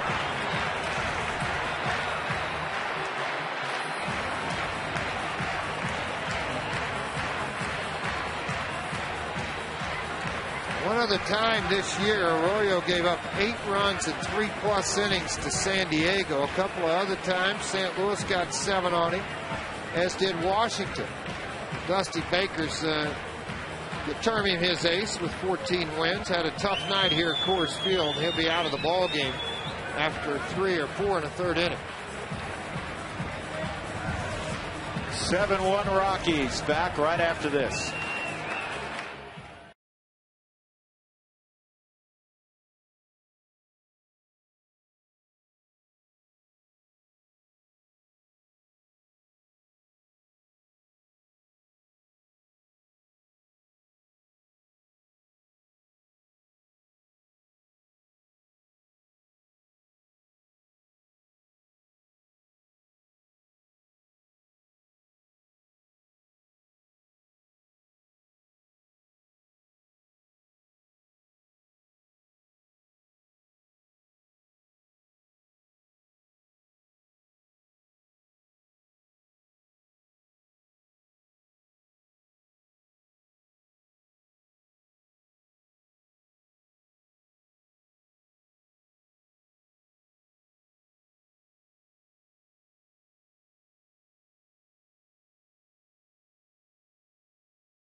Mookie, couple moments back, a solo home run. Rockies have hit 3 home runs. They've chased Bronson Arroyo. They're up 7-1. Tonight's call to the bullpen is brought to you by Xfinity Voice, unlimited local and long distance calling. Call 1-800-XFINITY. Well, Maloney's going to come into this ball game, a guy that's going to come in and pitch, hopefully eat up some innings. He's had a couple of appearances this year where he started ball games, picked up losses in both of those games. The last time he pitched was against Colorado. He 1 inning, 1 hit, took 11 pitches to work that. He has losses against the Mets and the Phillies back in July. See those numbers, 3 games, 2 started. The only other relief appearance here against Colorado on the 6th of September. Miguel Olivo, a double and a strikeout. We're first to face Maloney. Inside fastball to Seth Smith. Really cleared his front leg. You can see a front leg get out of the way and allow his hands to work to get the sweet part of the bat on the baseball. Good to see for Smith. He's hit the ball hard 3 times in the game, and Smith was just 1 for 15 against the Reds entering tonight's contest. A lot of home runs right there. Yep, 34. I'm just talking about tonight, 3. Well, just this inning too. Yeah, I got it pretty good, but I didn't get it that good. Yeah, well, I got mine really good.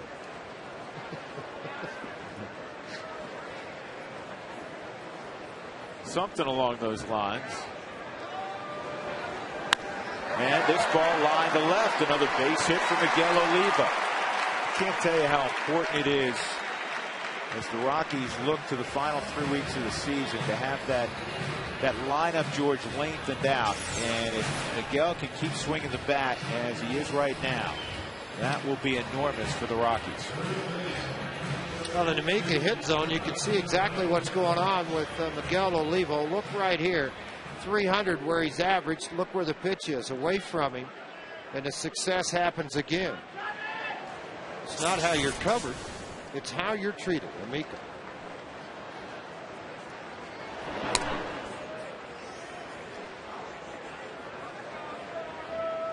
Johnny Herrera, 2-run single in the second. Fly ball to right field. 1 out.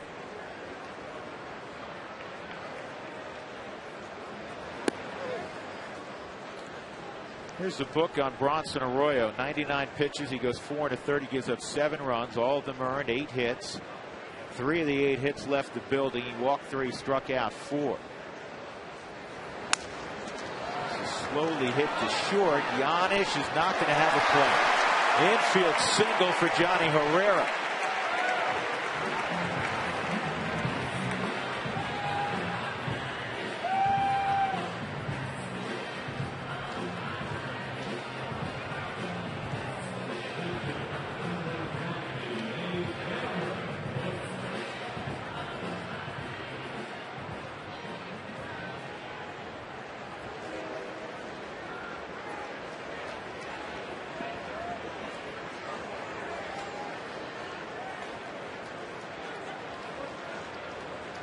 Cook will try to move the runners and got the bat back. Ball 1. Aaron utilized a slug bunt in the second inning to move Johnny Herrera.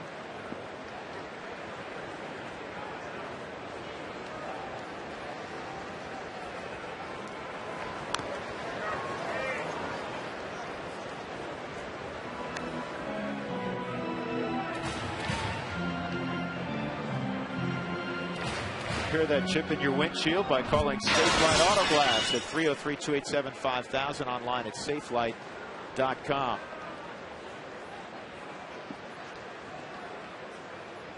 .31-year-old Aaron Cook out of Hamilton, Ohio. And he's behind 1-2. Give another opportunity here to move Olivo and Herrera along.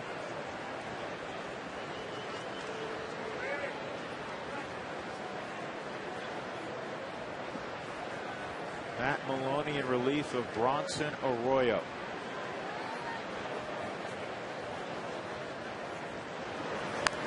And that's a good bunt.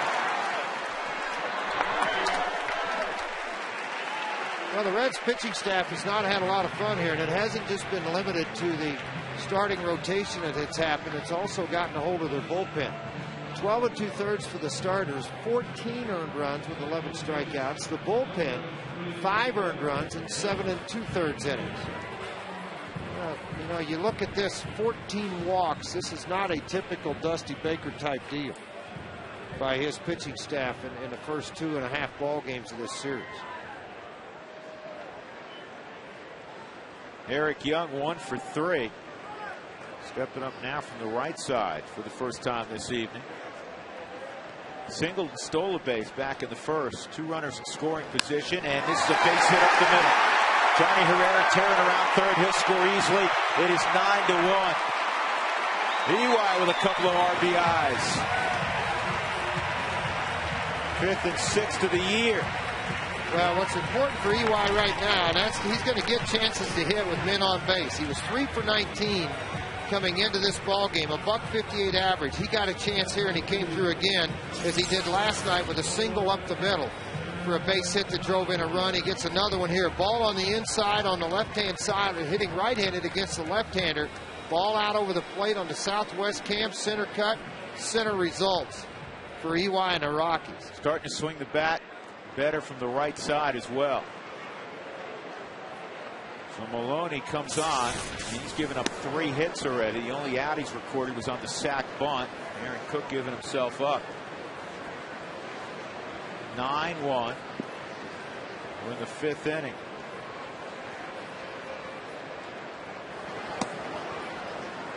One ball, 1 strike on Fowler. Dexter 1 for 2 and a walk.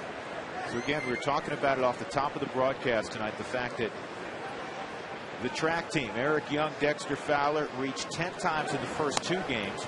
Already 4 more times tonight, George, and we're in the 5th inning. What you like to have happen, set the top and let us see what happens.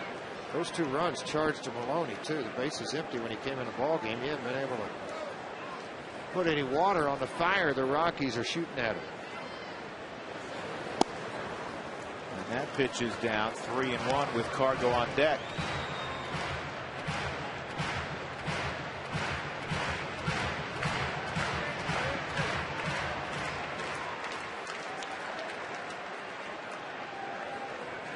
Dexter from his natural side of the plate, and that's in there for a strike. 3-2.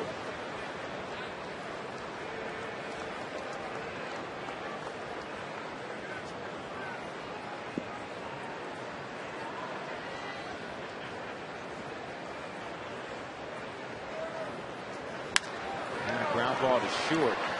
Giannis will get Fowler. That ends the inning. The Rockies score 4 times in the inning. Tulowitzki a home run, Smith a home run, and then a 2-run single from Eric Young. It is 9-1 Colorado.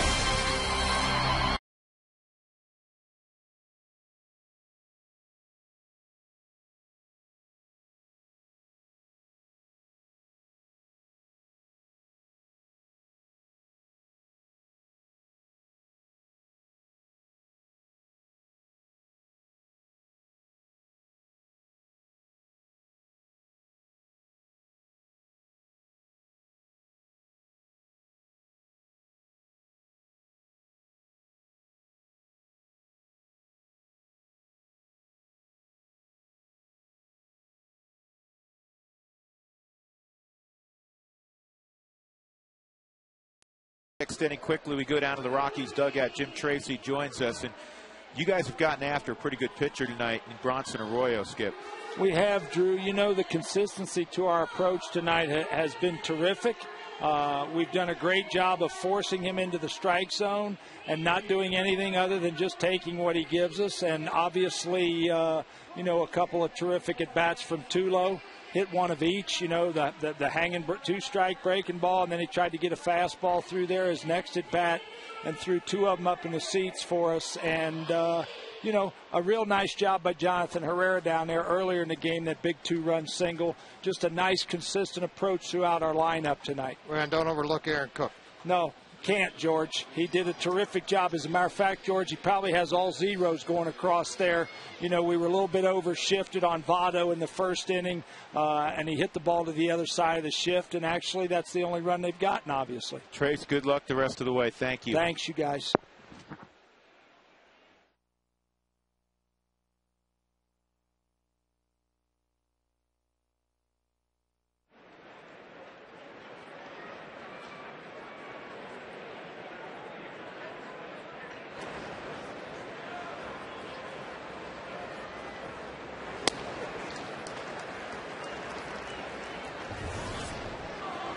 Back at Coors Field, the Rockies enjoying a 9-1 lead as we go to the 6th inning. Quickly, we go down to the Rockies dugout. Jim Tracy joins us, and you guys have gotten after a pretty good pitcher tonight in Bronson Arroyo, Skip.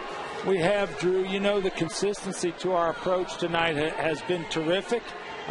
We've done a great job of forcing him into the strike zone and not doing anything other than just taking what he gives us. And obviously, you know, a couple of terrific at-bats from Tulo. Hit one of each, you know, the hanging two-strike breaking ball, and then he tried to get a fastball through there his next at-bat and threw two of them up in the seats for us. And, you know, a real nice job by Jonathan Herrera down there earlier in the game, that big 2-run single. Just a nice, consistent approach throughout our lineup tonight. Well, don't overlook Aaron Cook. No, can't, George. He did a terrific job. As a matter of fact, George, he probably has all zeros going across there. You know, we were a little bit overshifted on Votto in the first inning, and he hit the ball to the other side of the shift, and actually that's the only run they've gotten, obviously. Trace, good luck the rest of the way. Thank you. Thanks, you guys. Brandon Phillips with a leadoff single. Joey Votto at the plate. 1-for-1. An RBI single and an intentional walk.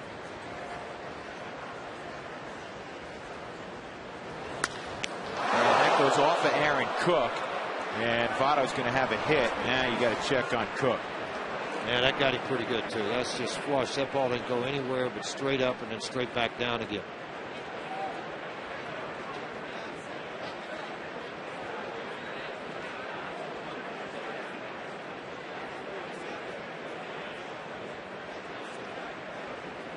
Keith Duggart checking on Aaron Cook. 2 on and nobody out after that base hit by Votto. And I'm thinking back, and the last time I saw a guy get hit in that lower leg, and hopefully this hit more flesh than anything, but you remember, George, it was Jason Hirsch about 3-4 years ago, and he finished the inning, and you come to find out later on that he fractured the leg. This ball's hit extremely hard. You can see a line drive, never caught anything but right there above that ankle bone. And Cook very hesitant, put a lot of weight on it, and should he be hesitant right now? And the runner on first going to advance, and then Cook can't even move to get to the baseball. I mean, I got to have a feeling Jim's probably going to go down to the bullpen. Ismail Rogers is throwing. More precautionary than anything for Aaron Cook.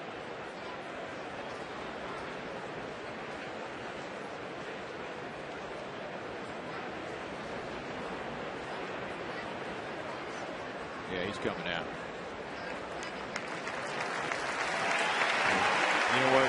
One thing you take from it, George, he's walking for the most part without a limp. And I think Keith Duggart wants to make sure he gets that treated right away. Well, you go get an X-ray, you eliminate if there is a hairline fracture or break, and then you come in and you ice it, keep swelling out of it. And if you're wondering about Cook getting the win, he did work 5 innings already. So Aaron is a pitcher of record, gets a hug from Jason Giambi, smile on his face. Maybe that's an indication that it was just a bruise. So Esmil Rogers will come on.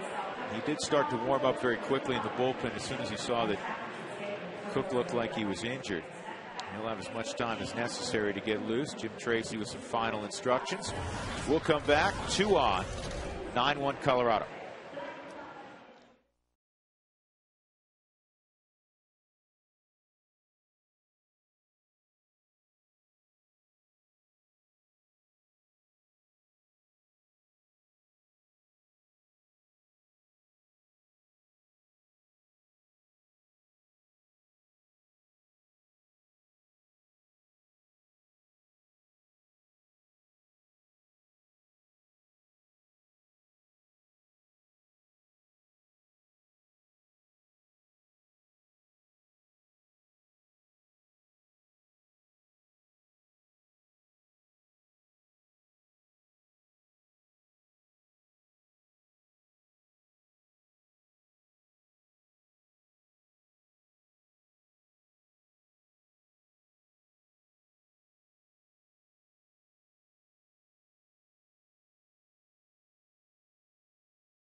That's not to the bullpen. So Aaron Cook, as soon as we get an update on Aaron, we'll pass it along to you. 9-1 Colorado. 2 on in the 6th inning, nobody out. Esmil Rogers continuing to warm up. Scott Rowland will be his first subject. And let's check in with Alana Rizzo. Alana? All right, guys, thanks very much over here in right field. Just enjoying a wonderful evening of baseball and a 9-1 Rockies lead. You know, the Cincinnati Reds were known as the Cincinnati Red Stockings back in 1882. Now, you guys had already mentioned they were the first professionally paid baseball team in 1869. So they settled on their current name, the Reds, in 1890, though they used the name Redlegs for part of the 1950s to avoid any perceived association with communism. Of course, this was during the McCarthy era. The franchise was a charter member of the American Association, then one of 2 major leagues, and then they joined the National League in 1890. So Cincinnati Red Stockings in 1882, it became the Cincinnati Reds in 1890, went back to the Redlegs in the 1950s, and now we know them again as the Cincinnati Reds, guys. All right, Alana, thanks for that historical note. Numbers see on that, Esmil Rogers. See the numbers on him. 20 ball games, 7 starts as a reliever, 1-1 with a 322 earned run average. That earned run average figured over 22 in the 3rd innings. 8 earned runs given up. His last hold, you'll remember, he struck out David Eckstein. First pitch over the top of the head, foul ball off of the bat. 2 nasty sliders for a swing and a miss on the 4th of September for his first hold of the year in 2010. And he'll get Scott Rowland here with nobody out and runners on 1st and 2nd.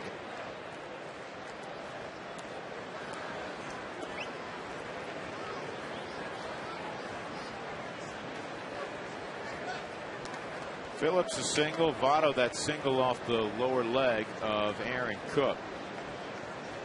Rowland tying a strikeout and a fly ball to center field.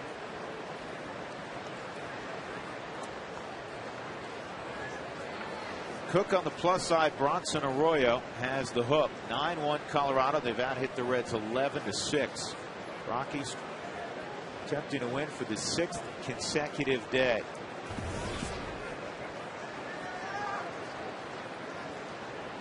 Second inning in San Diego, no score between the Dodgers and the Padres.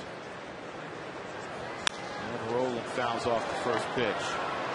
Fastball cruising over at 96 miles an hour.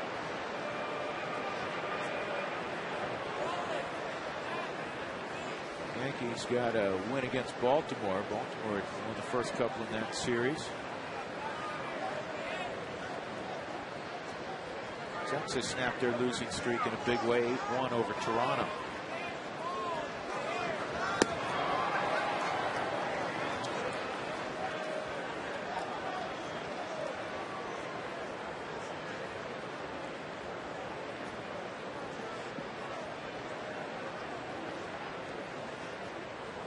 Phils win big. Atlanta wins big. Atlanta leading the wild card. Phils now a half game up on Atlanta in the NL East. 2-1. Giants and Arizona tied as we go to the bottom of the 3rd there. And the Dodgers Padres score we alluded to. Defense set pretty much straight up for Scott Rowland because of the hard throwing Esmil Rogers. A lot of times you would play Rowland more of a pull type hitter. But because of the velocity, you kind of set straight up on him.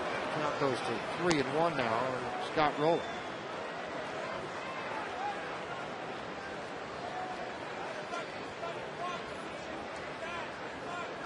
First 15,000 on September 11th will receive a Ubaldo Jimenez t-shirt courtesy of 850 KOA and Napa Auto Parts.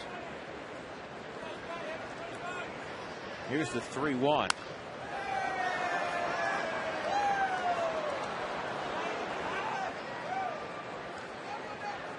Rowland's so far quiet in the series, 0 for 5. He took the first night off. Last night he struck out, flew out, and grounded out twice.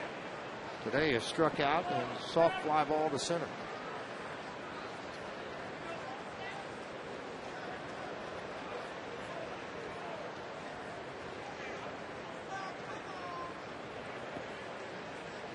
Rogers taking a lot of time, getting the signal he likes from Olivo, so Rowland steps out on it.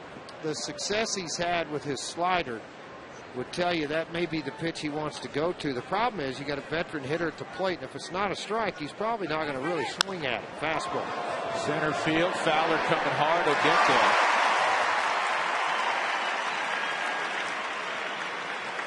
1 out. And that'll bring up Johnny Gomes.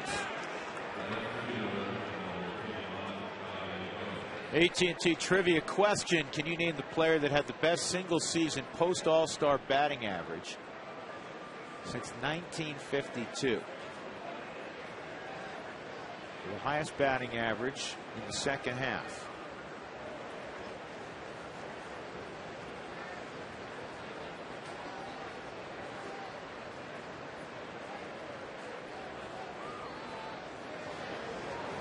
Slider just inside. Gomes tonight a strikeout and a ground ball to second base. Good outing for Aaron Cook, George. Unfortunately, obviously had to leave earlier this inning, but he gave up a run on a couple of hits in the first, and then he didn't give the Reds much of anything. Ground ball to third. There's one. There's two. Good turn by Eric Young at second. Nice job by Esmil Rogers. 2 leadoff hits against Cook. No damage done. 5-4-3. Another turn for the Rockies. They lead the National League in that.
Welcome back to the 6th inning. Time for the Coors Light Freeze Cam.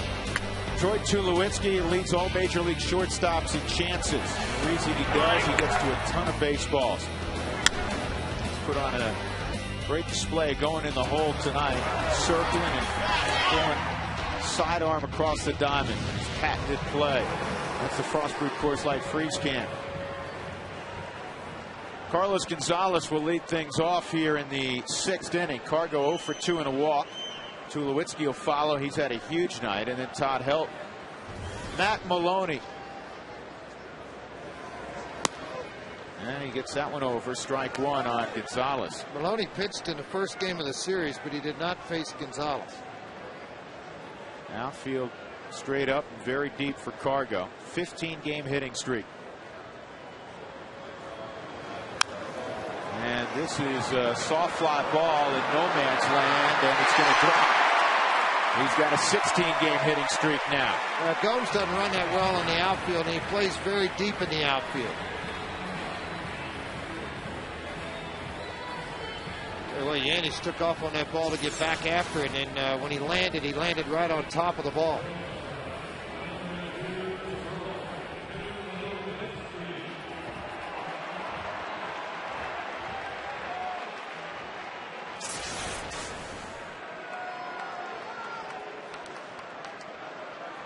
Well, Juan Francisco's come into the ball game for Scott Rowland. Brandon Phillips is out of there as well, as Valleca has come in at second base. Dusty Baker here in the late innings with a 9-1 deficit has decided he's going to give some rest to his veteran players. Well, a lot of guys beat up on his ball club right now, and even playing in the ball games and being beat up, it's still not time off. So this gives him an opportunity before the day game tomorrow to rest both those guys.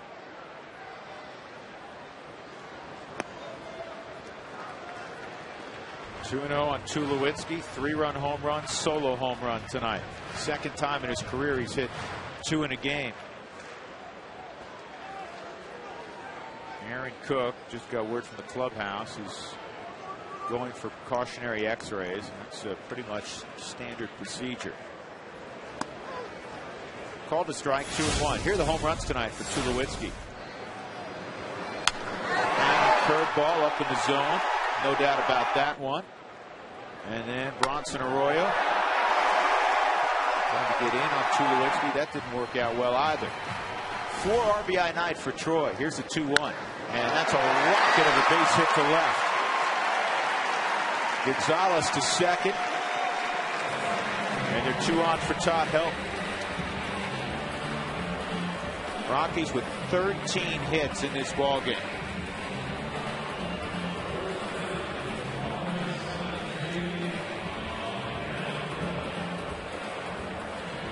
You know what's been particularly impressive about this recent run of very good play for the Rockies, George? They've played Atlanta until yesterday in first place in the East. They swept the Padres in first place in the West. They're beating up the first place team in the National League Central over the last 3 days in the Reds. Well, the one team that's given them any fits at all has been the Dodgers. They've handled everybody else and played well against them. And they're all very good teams. First, second, and a wild card, first or second. That's another indication of what they've done all year. You like it when it's time to get hot? Like a lot of managers tell you, folks will struggle in the beginning, but it's how you finish, not how you begin. 1-2 on Helton. Otto for 2 and a walk. Quest high speed pitch tonight. Arroyo 94, Cook 93. Brought to you by Quest, the high speed internet provider of the Colorado Rockies. Rockies actually trailed in this game 1-0 at the end of 1. And Helton goes down against Maloney. 1 out. And that'll bring up another lefty in Seth Smith, who has a single and a home run of his own tonight. The only time he's been retired, a deep drive to left center field. AT&T trivia question as Smith gets settled in the batter's box, looking for the best second half since 1952. And it was produced by Ted Williams in '57. All he did was hit 453, and that was not a year he finished at 400, folks. That was 41 when he hit 406. Near the highest, Ichiro in '04 hit 429. George Brett 80. Here he flirted with 400, 421. Larry Walker's on that list.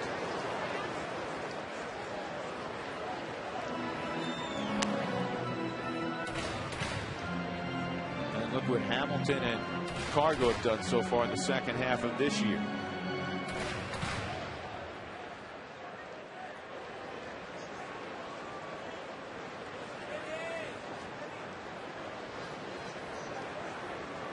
Two on. Here's the pitch, and it's good off-speed delivery.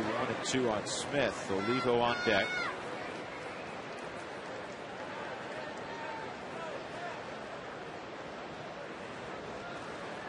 Cargo with that bloop single, a 16-game hitting streak.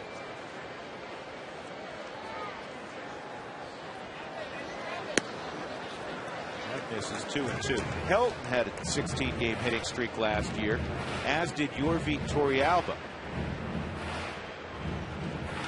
Longest the last few years, Matt Holliday had a 17-gamer in '07.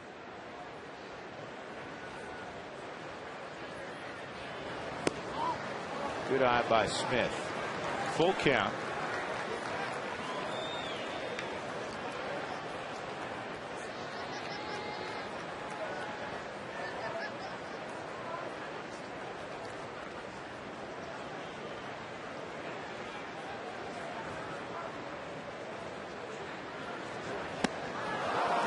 Smith goes down. 2 outs now for Olivo.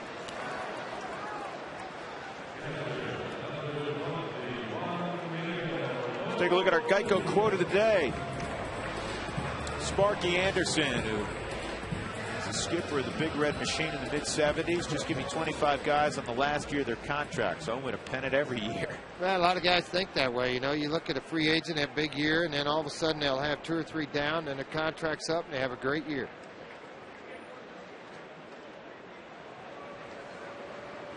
No cynicism there, huh? Here's Olivo. A good night for Miguel at the plate. 2 for 3, double in the second, singled in the fifth. He scored a couple of runs. Last night he was 3 for 4. On Monday night he was 1 for 4 and RBI double in the seventh.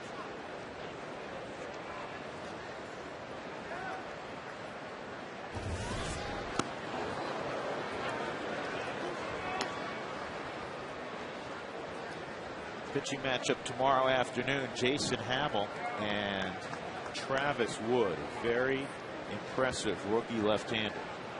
Yeah, that left-hander, tell you how impressive he has been, folks, out on the road.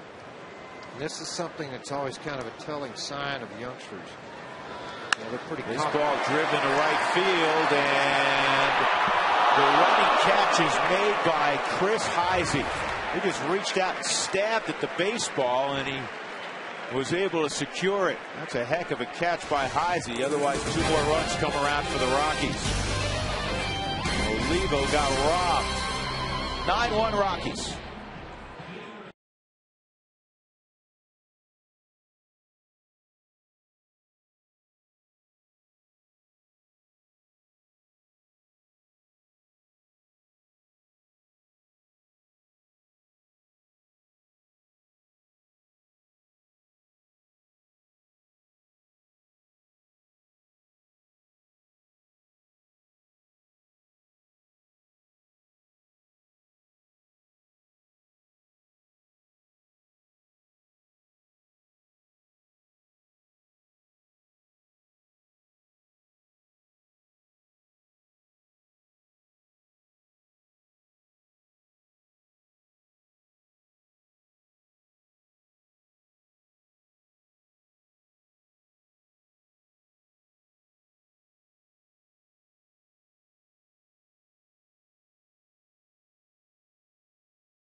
Cooney Lexus look back, a lot to look back on tonight.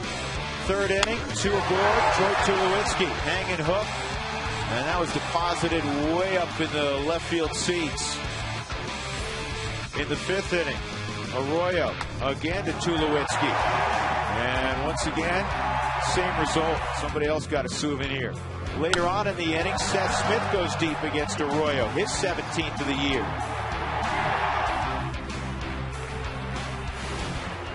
Have tacked on since then. They're up 9-1. That's brought to you by Cooney Lexus, where luxury has an address. Chris Heisey at the plate against Esmil Rogers, again, who had to come on last inning after Joey Votto hit a low line drive off of Aaron Cook's leg. It was in the lower area of the leg, looked like just above the ankle. He's gone for precautionary x-rays. Heisey, Hannigan, and Paul Janisch.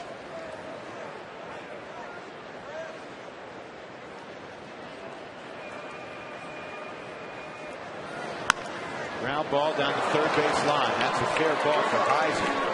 Hey, for a double for Heisey. Guy makes a great catch in right center, and he comes up and gets a base hit. That was a great catch. Fans, if you'd like to receive text message alerts when the Rockies score 7+ for the Rockies Taco Special, text the keyword taco to 95323. Feed your Rockies fever only at Taco Bell. You can do it tomorrow.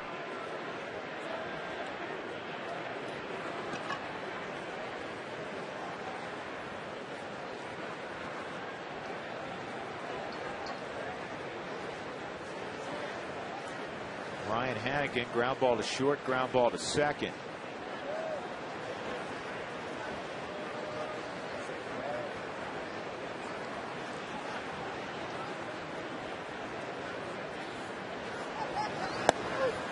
Busy portion of the Rockies schedule. Their next off day won't come for another 8 days.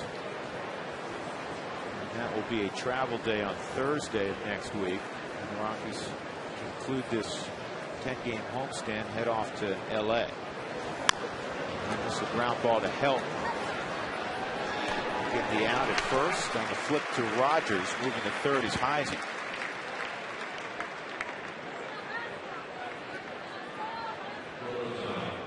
One out in the 7th inning. Giannis coming up.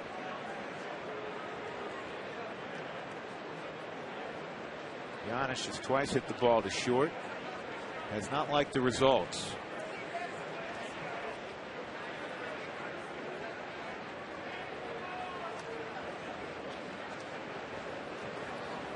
Modesto Nuts, Class High, Class A of the Colorado Rockies, one of the teams in the playoffs right now, the only team actually. Casper Ghosts still have an outside chance. But they are in the playoffs. In the 4th inning, they trail 1-0 to the Stockton Ports.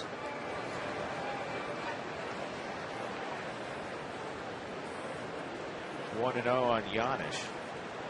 Tough out with men in scoring position. He's hit nearly 400 with runners in scoring position this year. Not on that fastball. A lot of giddy up there at 96.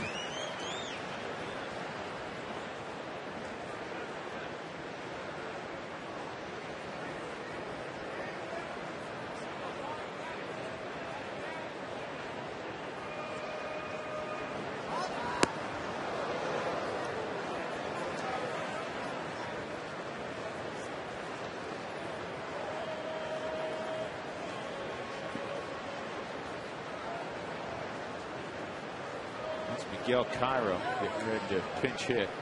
Pitcher spot due up next. 2-1 on Giannis. And that's a base hit. 9-2. 22nd RBI for Giannis. Still padding that number, too, of what he has done with runners in scoring position.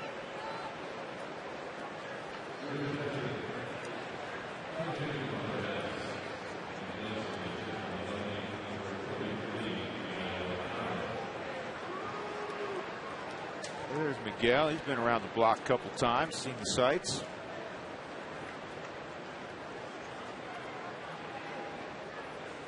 '36-year-old Venezuelan.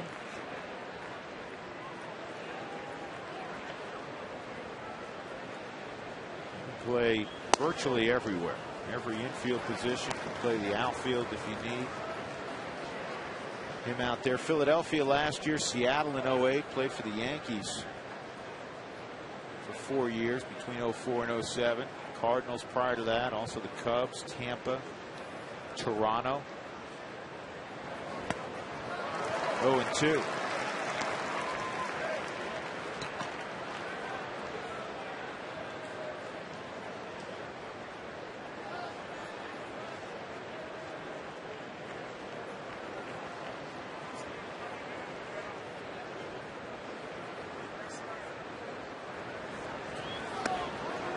Didn't offer it down. 1-2.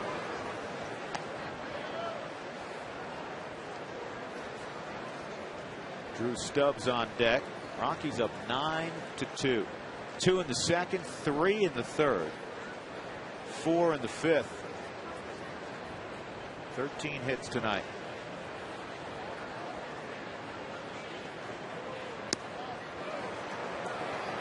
Two and 2 on Cairo.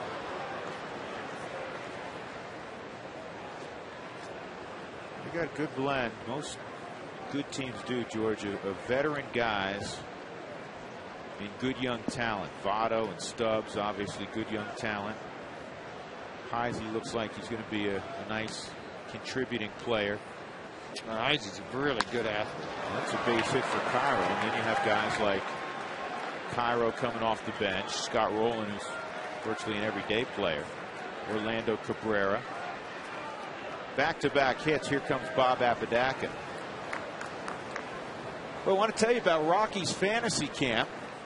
It's coming up in January, as it always does, and this will be a particularly special year because it'll be the final time in Tucson, and you'll also get a sneak peek at the end of camp at the new Rockies facility in Phoenix. And guess who's coming this year? The Big Cat, Dante Bichette, Larry Walker, and George Frazier. Holy cow.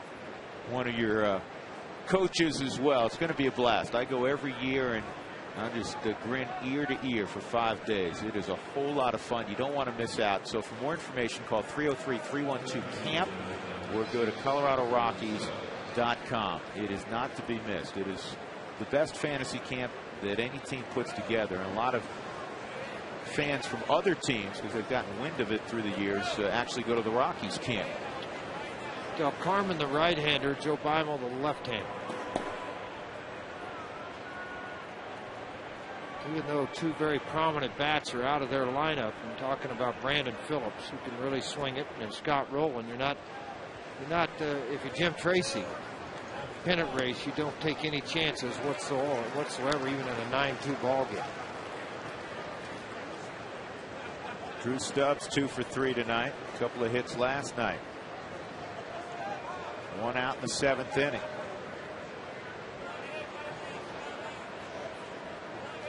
Look out, and now the bases are loaded.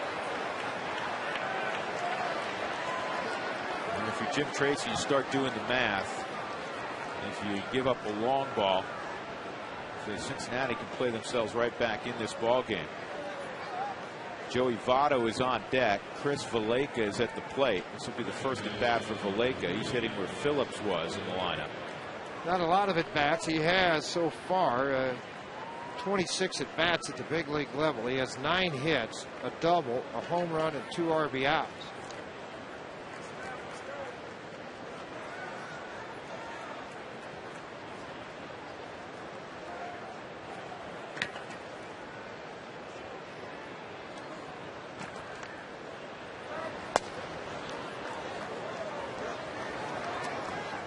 The 1-0 on Valaika.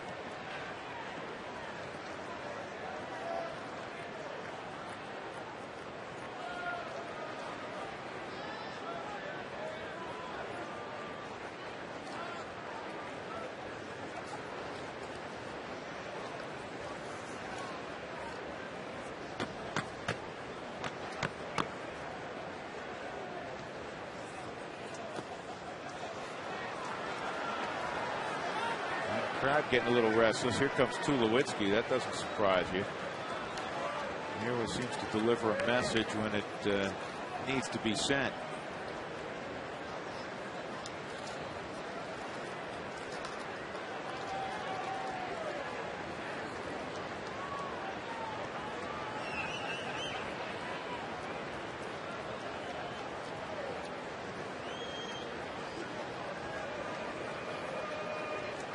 Two 2-0 on Valaika, former 3rd-round pick of the Reds. Looked better than 290 in the minor leagues.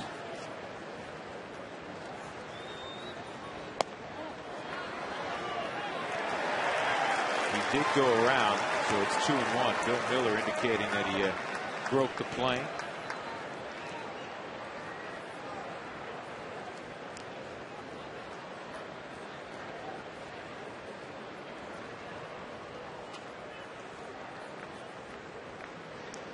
Valaika, like Ryan Spilborg, is a product of the University of California, Santa Barbara.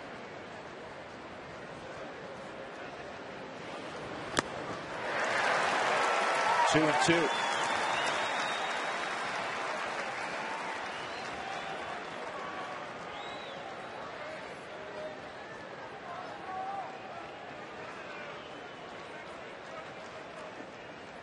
Votto on deck.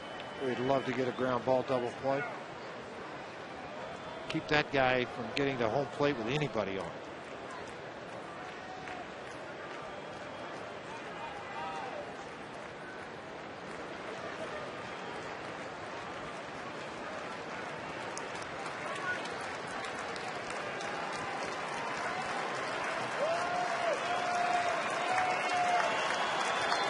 Two and two on Valleca.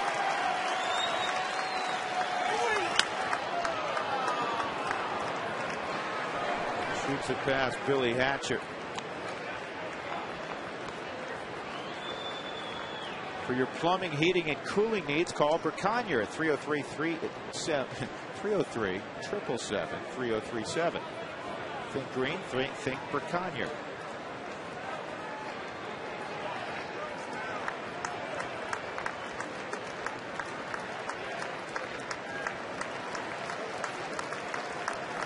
Two once again. Chris Valleca. Slider. Where is that? Oh, he struck him out. Will Rogers thought he struck him out. Yeah, so did a lot of other people. So did the Ford strike zone. But, you know, it appears that when it gets pulled up like that, did they catch it going over or what? It looks low because where Olivo finished it. And from the side, you're going to look at it. Is the height good enough? Pretty close. Now it's 3-2.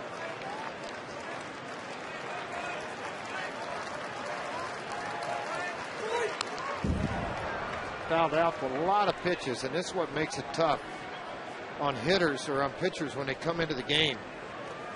And a guy fouling off your nasty slider, fastball away, and you're going in, you're going out, and he continues to keep the bat alive. And this is where hitters usually end up being successful against you unless you have the ability just to make that nasty pitch.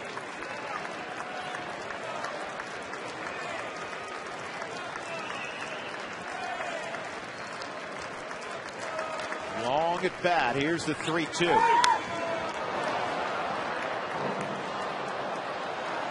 Uncle. Ninth pitch coming up to Chris Valleca.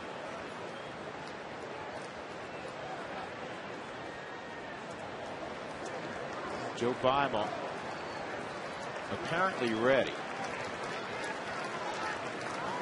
Hockey saw Fisher the other night. Carlos Fisher.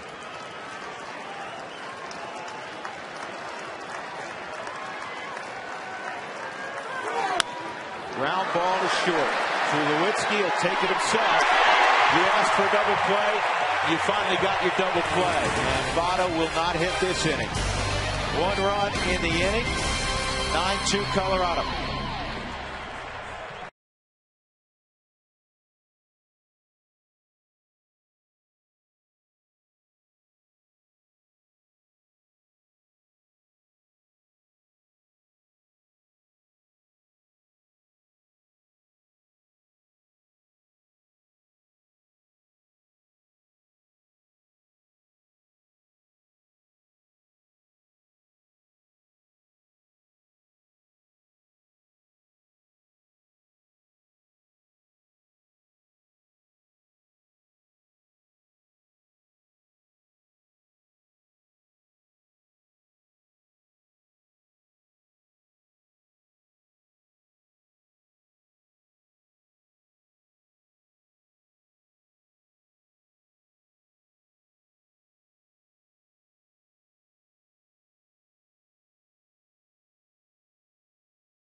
Rockies baseball and FSN is brought to you by the Great Colorado Payback, reuniting you with your money.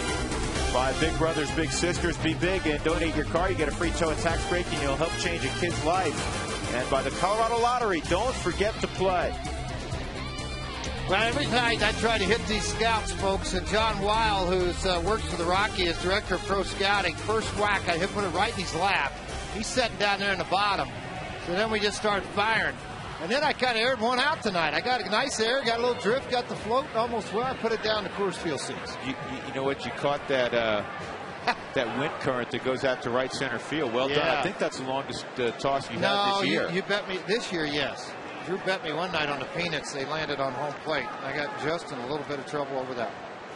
Carlos Fisher is in the ball game. Corky Miller's now catching. And Jonathan Herrera's had a nice ball game. 2 for 3, including a 2-run single back in the second inning. It turned a 1-run deficit into a 1-run advantage for the Rockies. 1 ball, 1 strike. And look who's on deck, about to make his big league debut, Mike McHenry. Native of Knoxville, Tennessee. There's another player on the roster, George, from Knoxville's pretty good. Not bad, is it? Look out, Glen Allen Hill.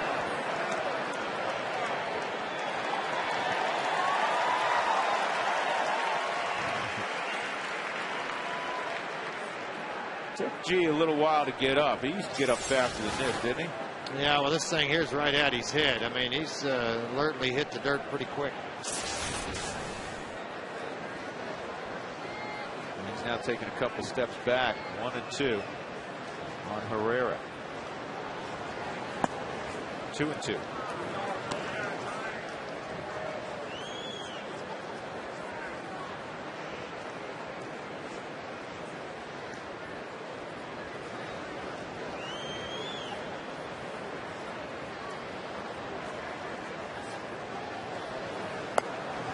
That's high from Fisher.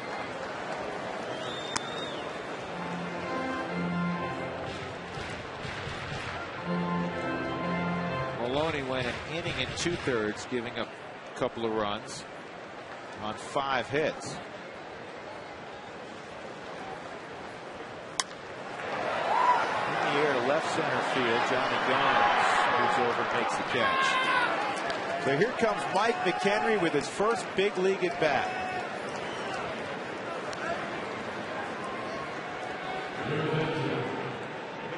Well, this young catcher getting an opportunity after spending last year in Tulsa, this year in Colorado Springs.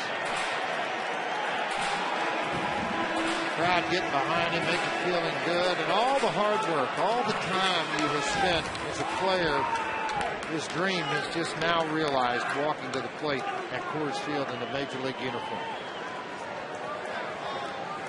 265 at Colorado Springs with 10 home runs, drove in 49.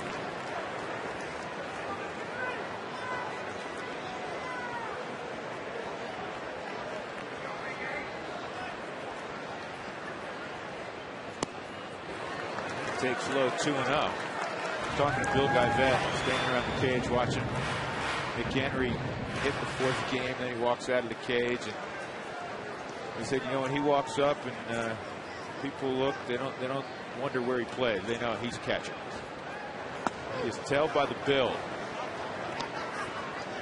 He is stocky and strong.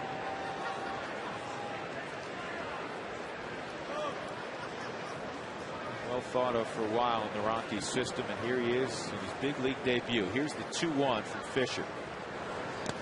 3-1.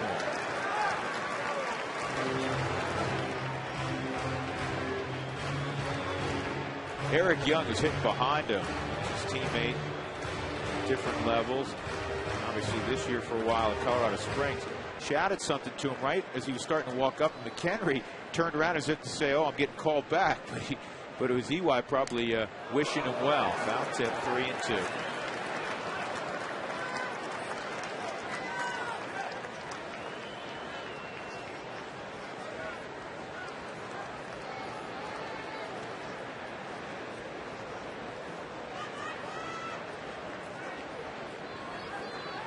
just keep trying to remind yourself, George, I imagine it's still baseball, right? Stu Cole, his manager, looking on.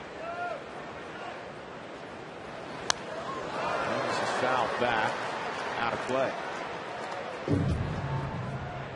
Still 60 feet, 6 inches. Well, the biggest thing guys overcome is that the luxuries of the locker room, the uniforms. You got 4 home, 4 road. Everybody takes care of you. The shoes, the double decks, and looking out and actually looking on the field when you're playing somebody like Cincinnati and go, wow, that's Scott Rowland. Or somebody you watched maybe when you were in high school or when you were in college. And he pops it up. Giannis and Stubbs coming on to make the catch.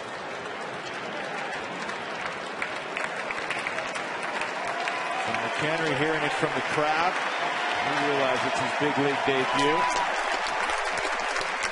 He got that one out of the way. Miguel Oliva going over to give him a hug.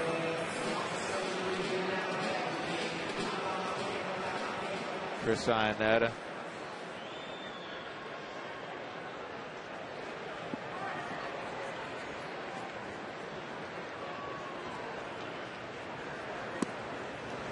That's going to be his all-time favorite fly ball to center field, George. Right there. Absolutely it is. I guarantee it. Name's in the book now, buddy. 1-0 on EY, and this is a soft fly ball that Giannis is going to gather in. Nice play by Giannis, and it's a 1-2-3 inning, the 7th for Fisher. We'll go to the 8th. The Rockies 9 and the Reds 2.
We haven't visited with Alana in a while. Alana, what's cooking?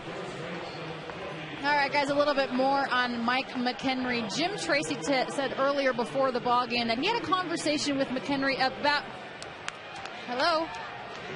Guys? You're on. Go ahead. Hi. That he said, you know what, his whole thing isn't that he's going to come out here and try to log playing time. That is not the point. He said, I want you to come up here and observe. So it was nice that he was able to get his major league debut in, but really the role that he's going to be playing is just to sit back and watch what the other catchers, Miguel Olivo, Chris Iannetta, are doing. He said, see how it translates from what you were doing in Colorado Springs that made you so successful to this level. Because as you guys were saying, you know what, it's still the same exact game, just a much bigger stage. So congratulations to McHenry. A dream come true, guys. Absolutely. All right, Alana, thanks very much. Manny Del Carmen is now the pitcher, and Joey Votto takes a strike. A lot of changes for the Rockies. That's Ryan Spilborghs, of course. He's in the ball game for Cargo. In center field, our old friend Jay Payton in there for Dexter Fowler. A couple more changes to tell you about, but first this pitch. Ground ball foul. It's 0-2. New shortstop, Clint Barmas, in there for Tulowitzki. And look who's at first base, George. Chris Iannetta. Yeah.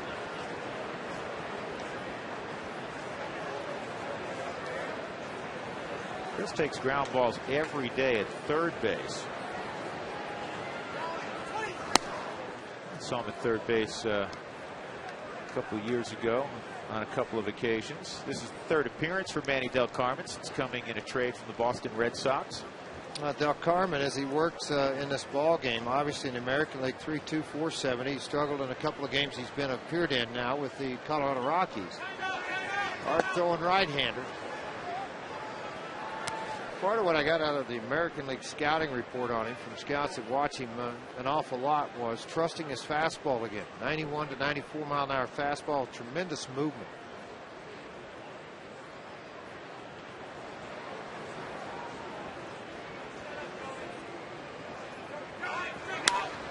And another base hit for Joey Votto. It's a 3-hit night for Votto. 3 for 3 and a walk, in fact, for Votto. Let's check the results on our Breaks Plus poll of the night. Would you rather hit a walk-off home run or make a big catch? George, you pitch. Which would you rather have done?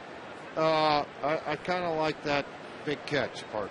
But that's from a pitcher's perspective. I know hitting a home run, it's all fun. Everybody's on home plate. They're going to jump up. I'd rather hit a home run walk. Yeah, so would I. 68% rather hit the walk-off home run. 32% defensive-minded. This is Juan Francisco. His first at bat of the night. You've seen him in the first couple of ball games. In fact, he had a pin single late last night against Houston Street.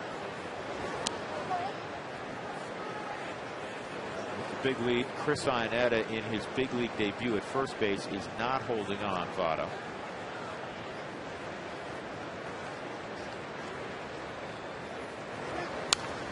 Don't forget, as soon as these Reds leave town, the Diamondbacks will be coming to town. So buy your tickets for the September 10th through 12th series. Under Kirk Gibson, their Diamondbacks 25 and 35, playing a little better baseball.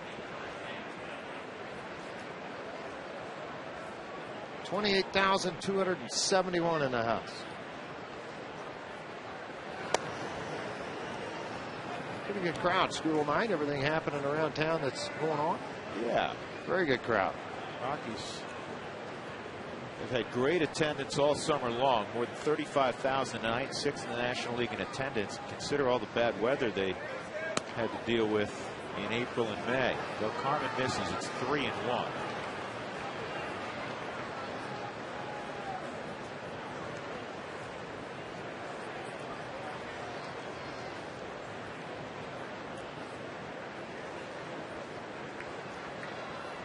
Married with 2 little ones, Manny Del Carmen, born and raised just outside of Boston, the Brookline area, for those that know Boston, Massachusetts.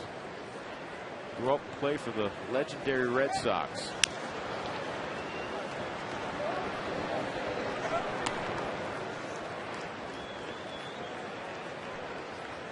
Billy Hatcher, old friend of yours, George. Teammates.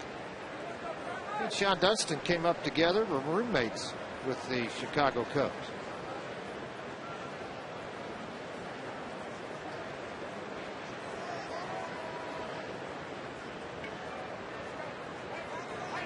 (3-2) and a double play ball.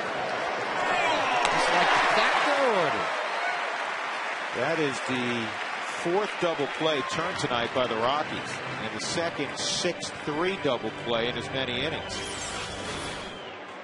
Another look at it here. Pretty tailor-made for Clint Parmas. One step to the bag, and then the fire on to first baseman, Chris Iannetta.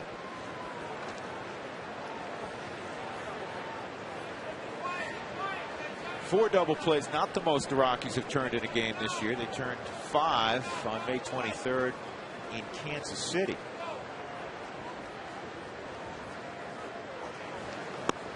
In 2008, Del Carmen's one of his better years in the big league. 73 games, 74 innings pitched, 1 and 2. Last year was 5 and 2 in 64 games and earned run average at 4. He got to the big leagues in 05 and pitched in 10 ball games. Who do you think started that ball game, George, on May 23rd when the Rockies turned 5 double plays in Kansas City? Who? Aaron Cook. You want to get? I mean, Aaron Cook. Is that your final answer? Final answer, Aaron Cook. Give me a high five, George. Aaron you Cook. win. What do I get? Doug, what kind of game is that? At least I give you $5 where you give me $5 when I say Doug Marino on TV. I guess I got nothing. No, you know what? You got the satisfaction of knowing you were right. Intrinsic, what else do I get? Intrinsic value. What else do I get? An attaboy. Come on. I got to have more than that, right? I did hit the scout in the head with the peanuts, so that was good. That's 2 attaboys. That's 2 for 2. Last night I hit Jack Glenn, who works for the Houston Astros. He had his back turned on me. And I got him tonight. As soon as he heard the music and let's stand up for the 7th inning stretch, he was checking me out. I want to give you some credit because what people don't realize, they're watching out in slow motion while we read the billboards. That was actually your first toss in the That's first toss. Yeah, that's the very first one. I wasn't even loose yet. And Johnny Gomes walks. I want to bring up Chris Heisey. And Bob Apodaca racing out to the mound. I don't know if it's a comfort thing, get used to a new ball club, but Del Carmen hasn't been sharp yet. Got a good arm. You can see that. 93, 94. He's got a great arm. And it's a matter of coming into a new league, thinking about being perfect or not perfect.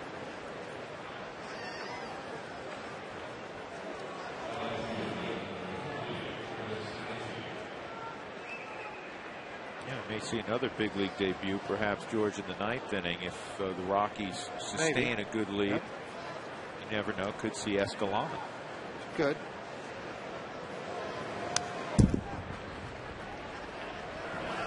Heisey a double in the 7th inning, 1 for 3.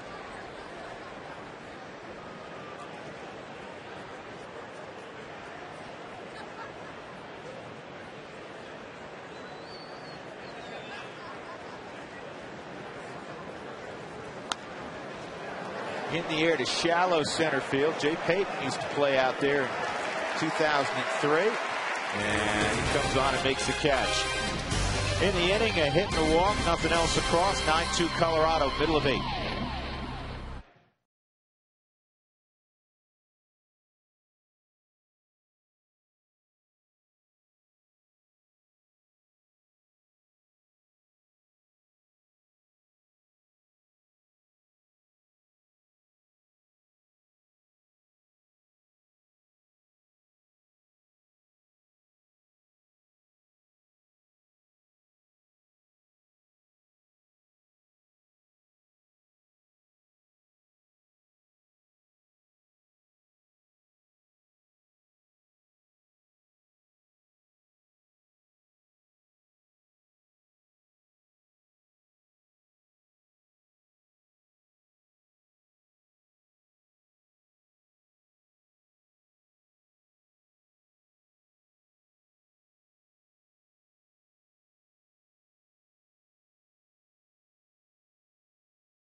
Summary is brought to you by Ecotech Institute in Denver, where you can make the world your workplace.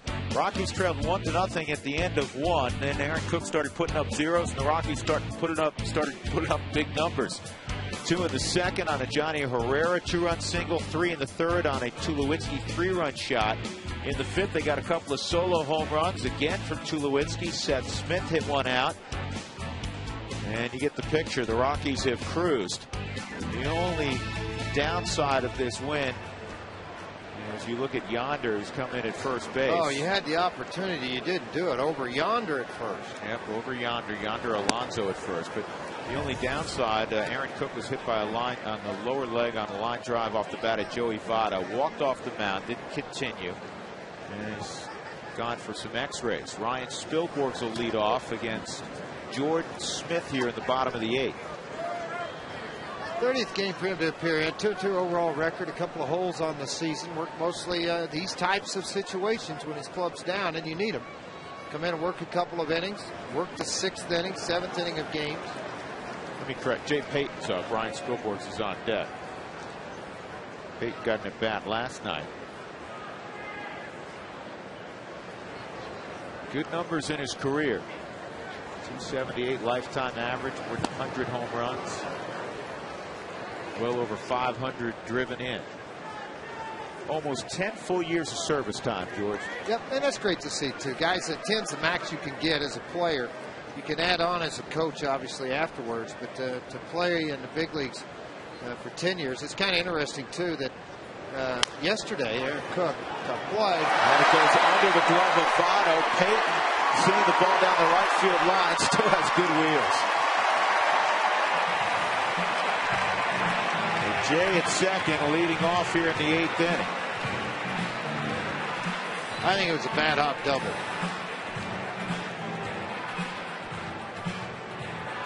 What do you think? I said Votto, Alonso at first. Yeah, you want to have a, you want to, no, guess not. I was kind of hoping for a bad hop double. I was into that scoring.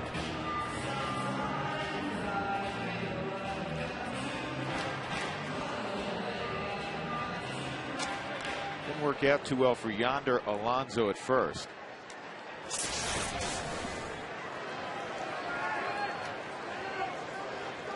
Spilborghs at the plate. Ionetta on deck.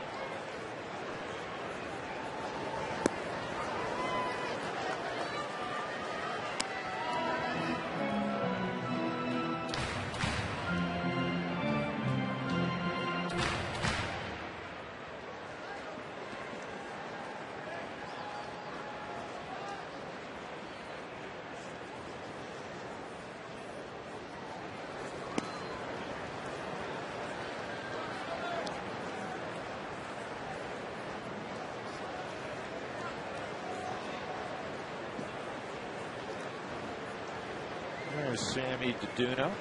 Not surprising. Like to see him get back in a ball game. He pitched the other day in the game in San Diego. Results not what he would like. Kind of getting that pecking order of what goes on around here. Opportunity to get him back out in a game in a 9-2 ball game.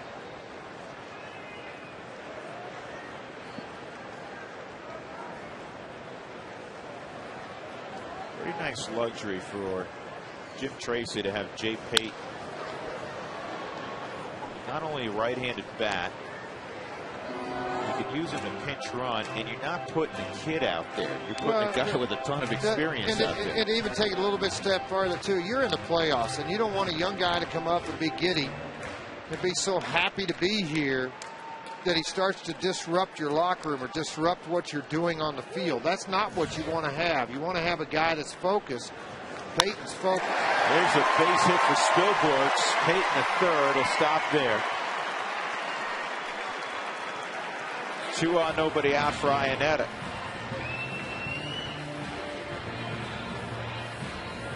College football fans, it has begun, the college football season.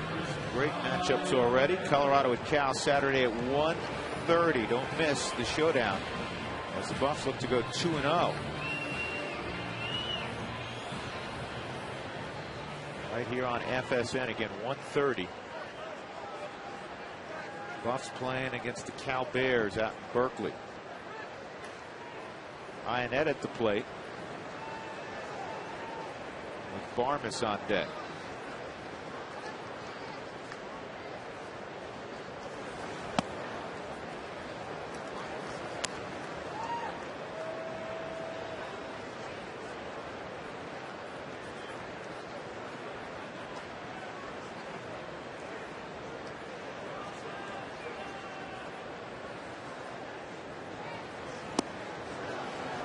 1-1. Fifth inning, the Padres had the first marker in that ball game against the Dodgers. It's 1-0.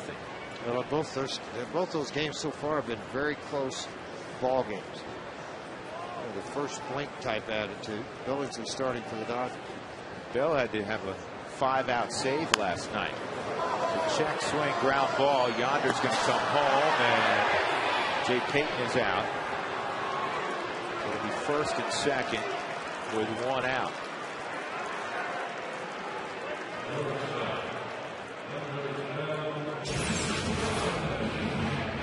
Kind of a check swing over high hop, but he's got a very good arm. Put a throw right on the money to Corky Miller and tag apply. How about this? Philadelphia, Florida, final 10-6. It was 9-1. Atlanta 9-3 over Pittsburgh.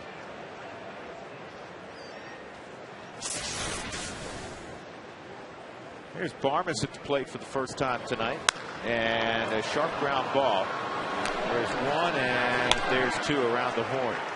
We'll go to the ninth inning. The Rockies leading the Reds by 7 runs.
FSN is brought to you by Xfinity Voice Unlimited Local and Long Distance. Call 1-800-XFINITY.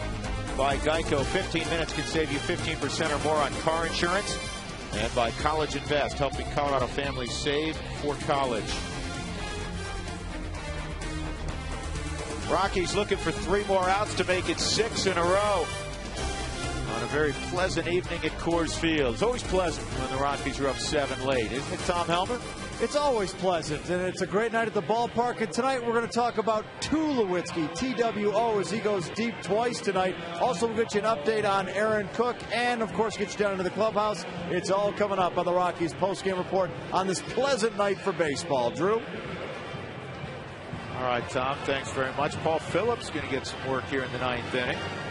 Rockies carrying 4 catchers. One's at first base right now. Chris Iannetta. Samuel DeDuno in his 3rd big league appearance. Trying to get those final 3 outs. Yeah, this right-hander, and again, he's been roughed up in the 1 ball game, the long home run against San Diego, and typically a starter in the minor leagues has not worked out of the big leagues as a bullpen guy. So that's a little bit of an adjustment for him. He does have that swing and miss curveball. His fastball's been up to 91 at the big league level. The other day it was 89. So let's see how he handles Corky Miller, the veteran catcher in the Cincinnati Reds farm system.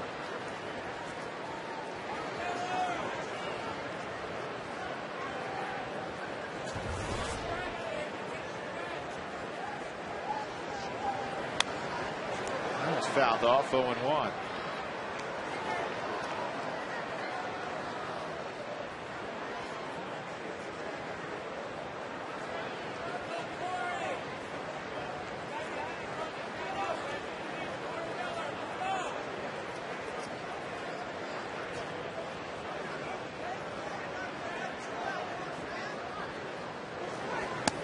Inside, 1 ball, 1 strike. For DeDuno, it's all about commanding that heater. I mean, you hear that so much with young pitchers. Tremendous movement he has. Can also be an obstacle at times.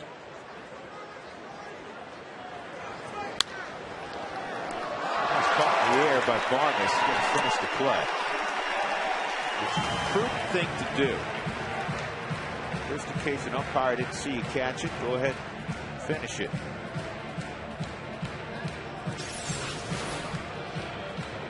Kind of a hook and line drive, too. This thing came right at him, just came right back to him, and didn't get very far off the ground, but did record the out. Giannis is 1 for 3, had an RBI hit in the 7th inning. Duno takes ball 1.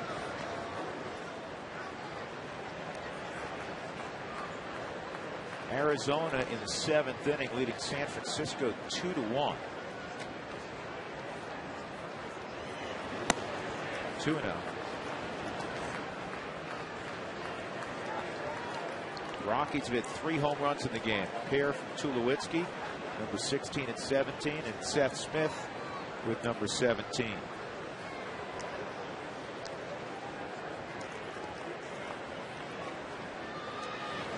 And the 2-0s on the inside corner.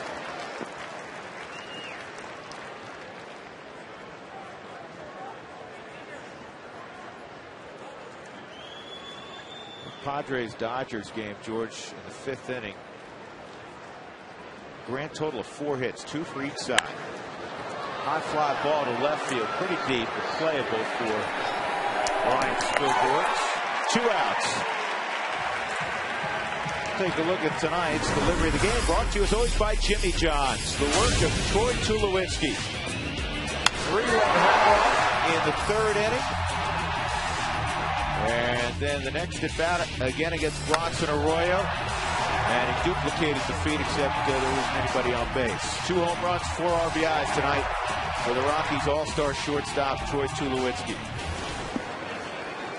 And he got to shut it down a little bit early tonight with the Rockies having a big lead.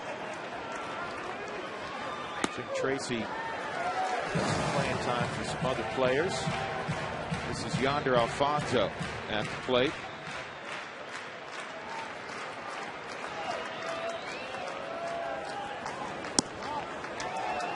1-1.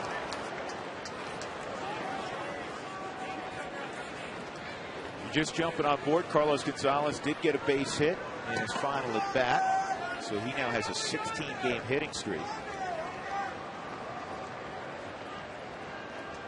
9 runs, 14 hits for the Rockies. 1-2 now on Yonder. The Rockies a strike away.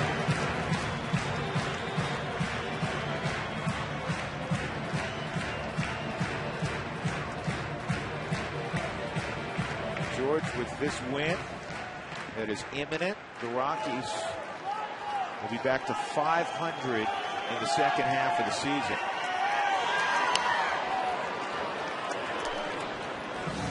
Start the second half, 11 games over, and they're about to be 75 and 64.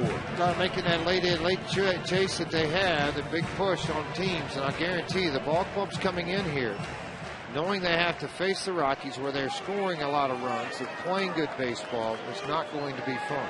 Diamondbacks next. Padres aren't going to like it Monday, Tuesday, and Wednesday.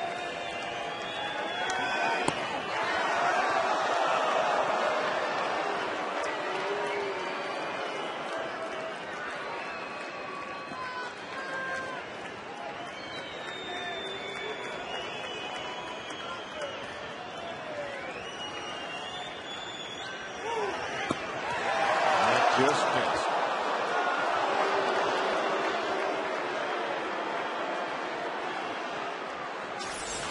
Two breaking balls in a row have not been close to the strike zone, so they haven't been called a strike as much as Paul Phillips has tried to frame them into the zone.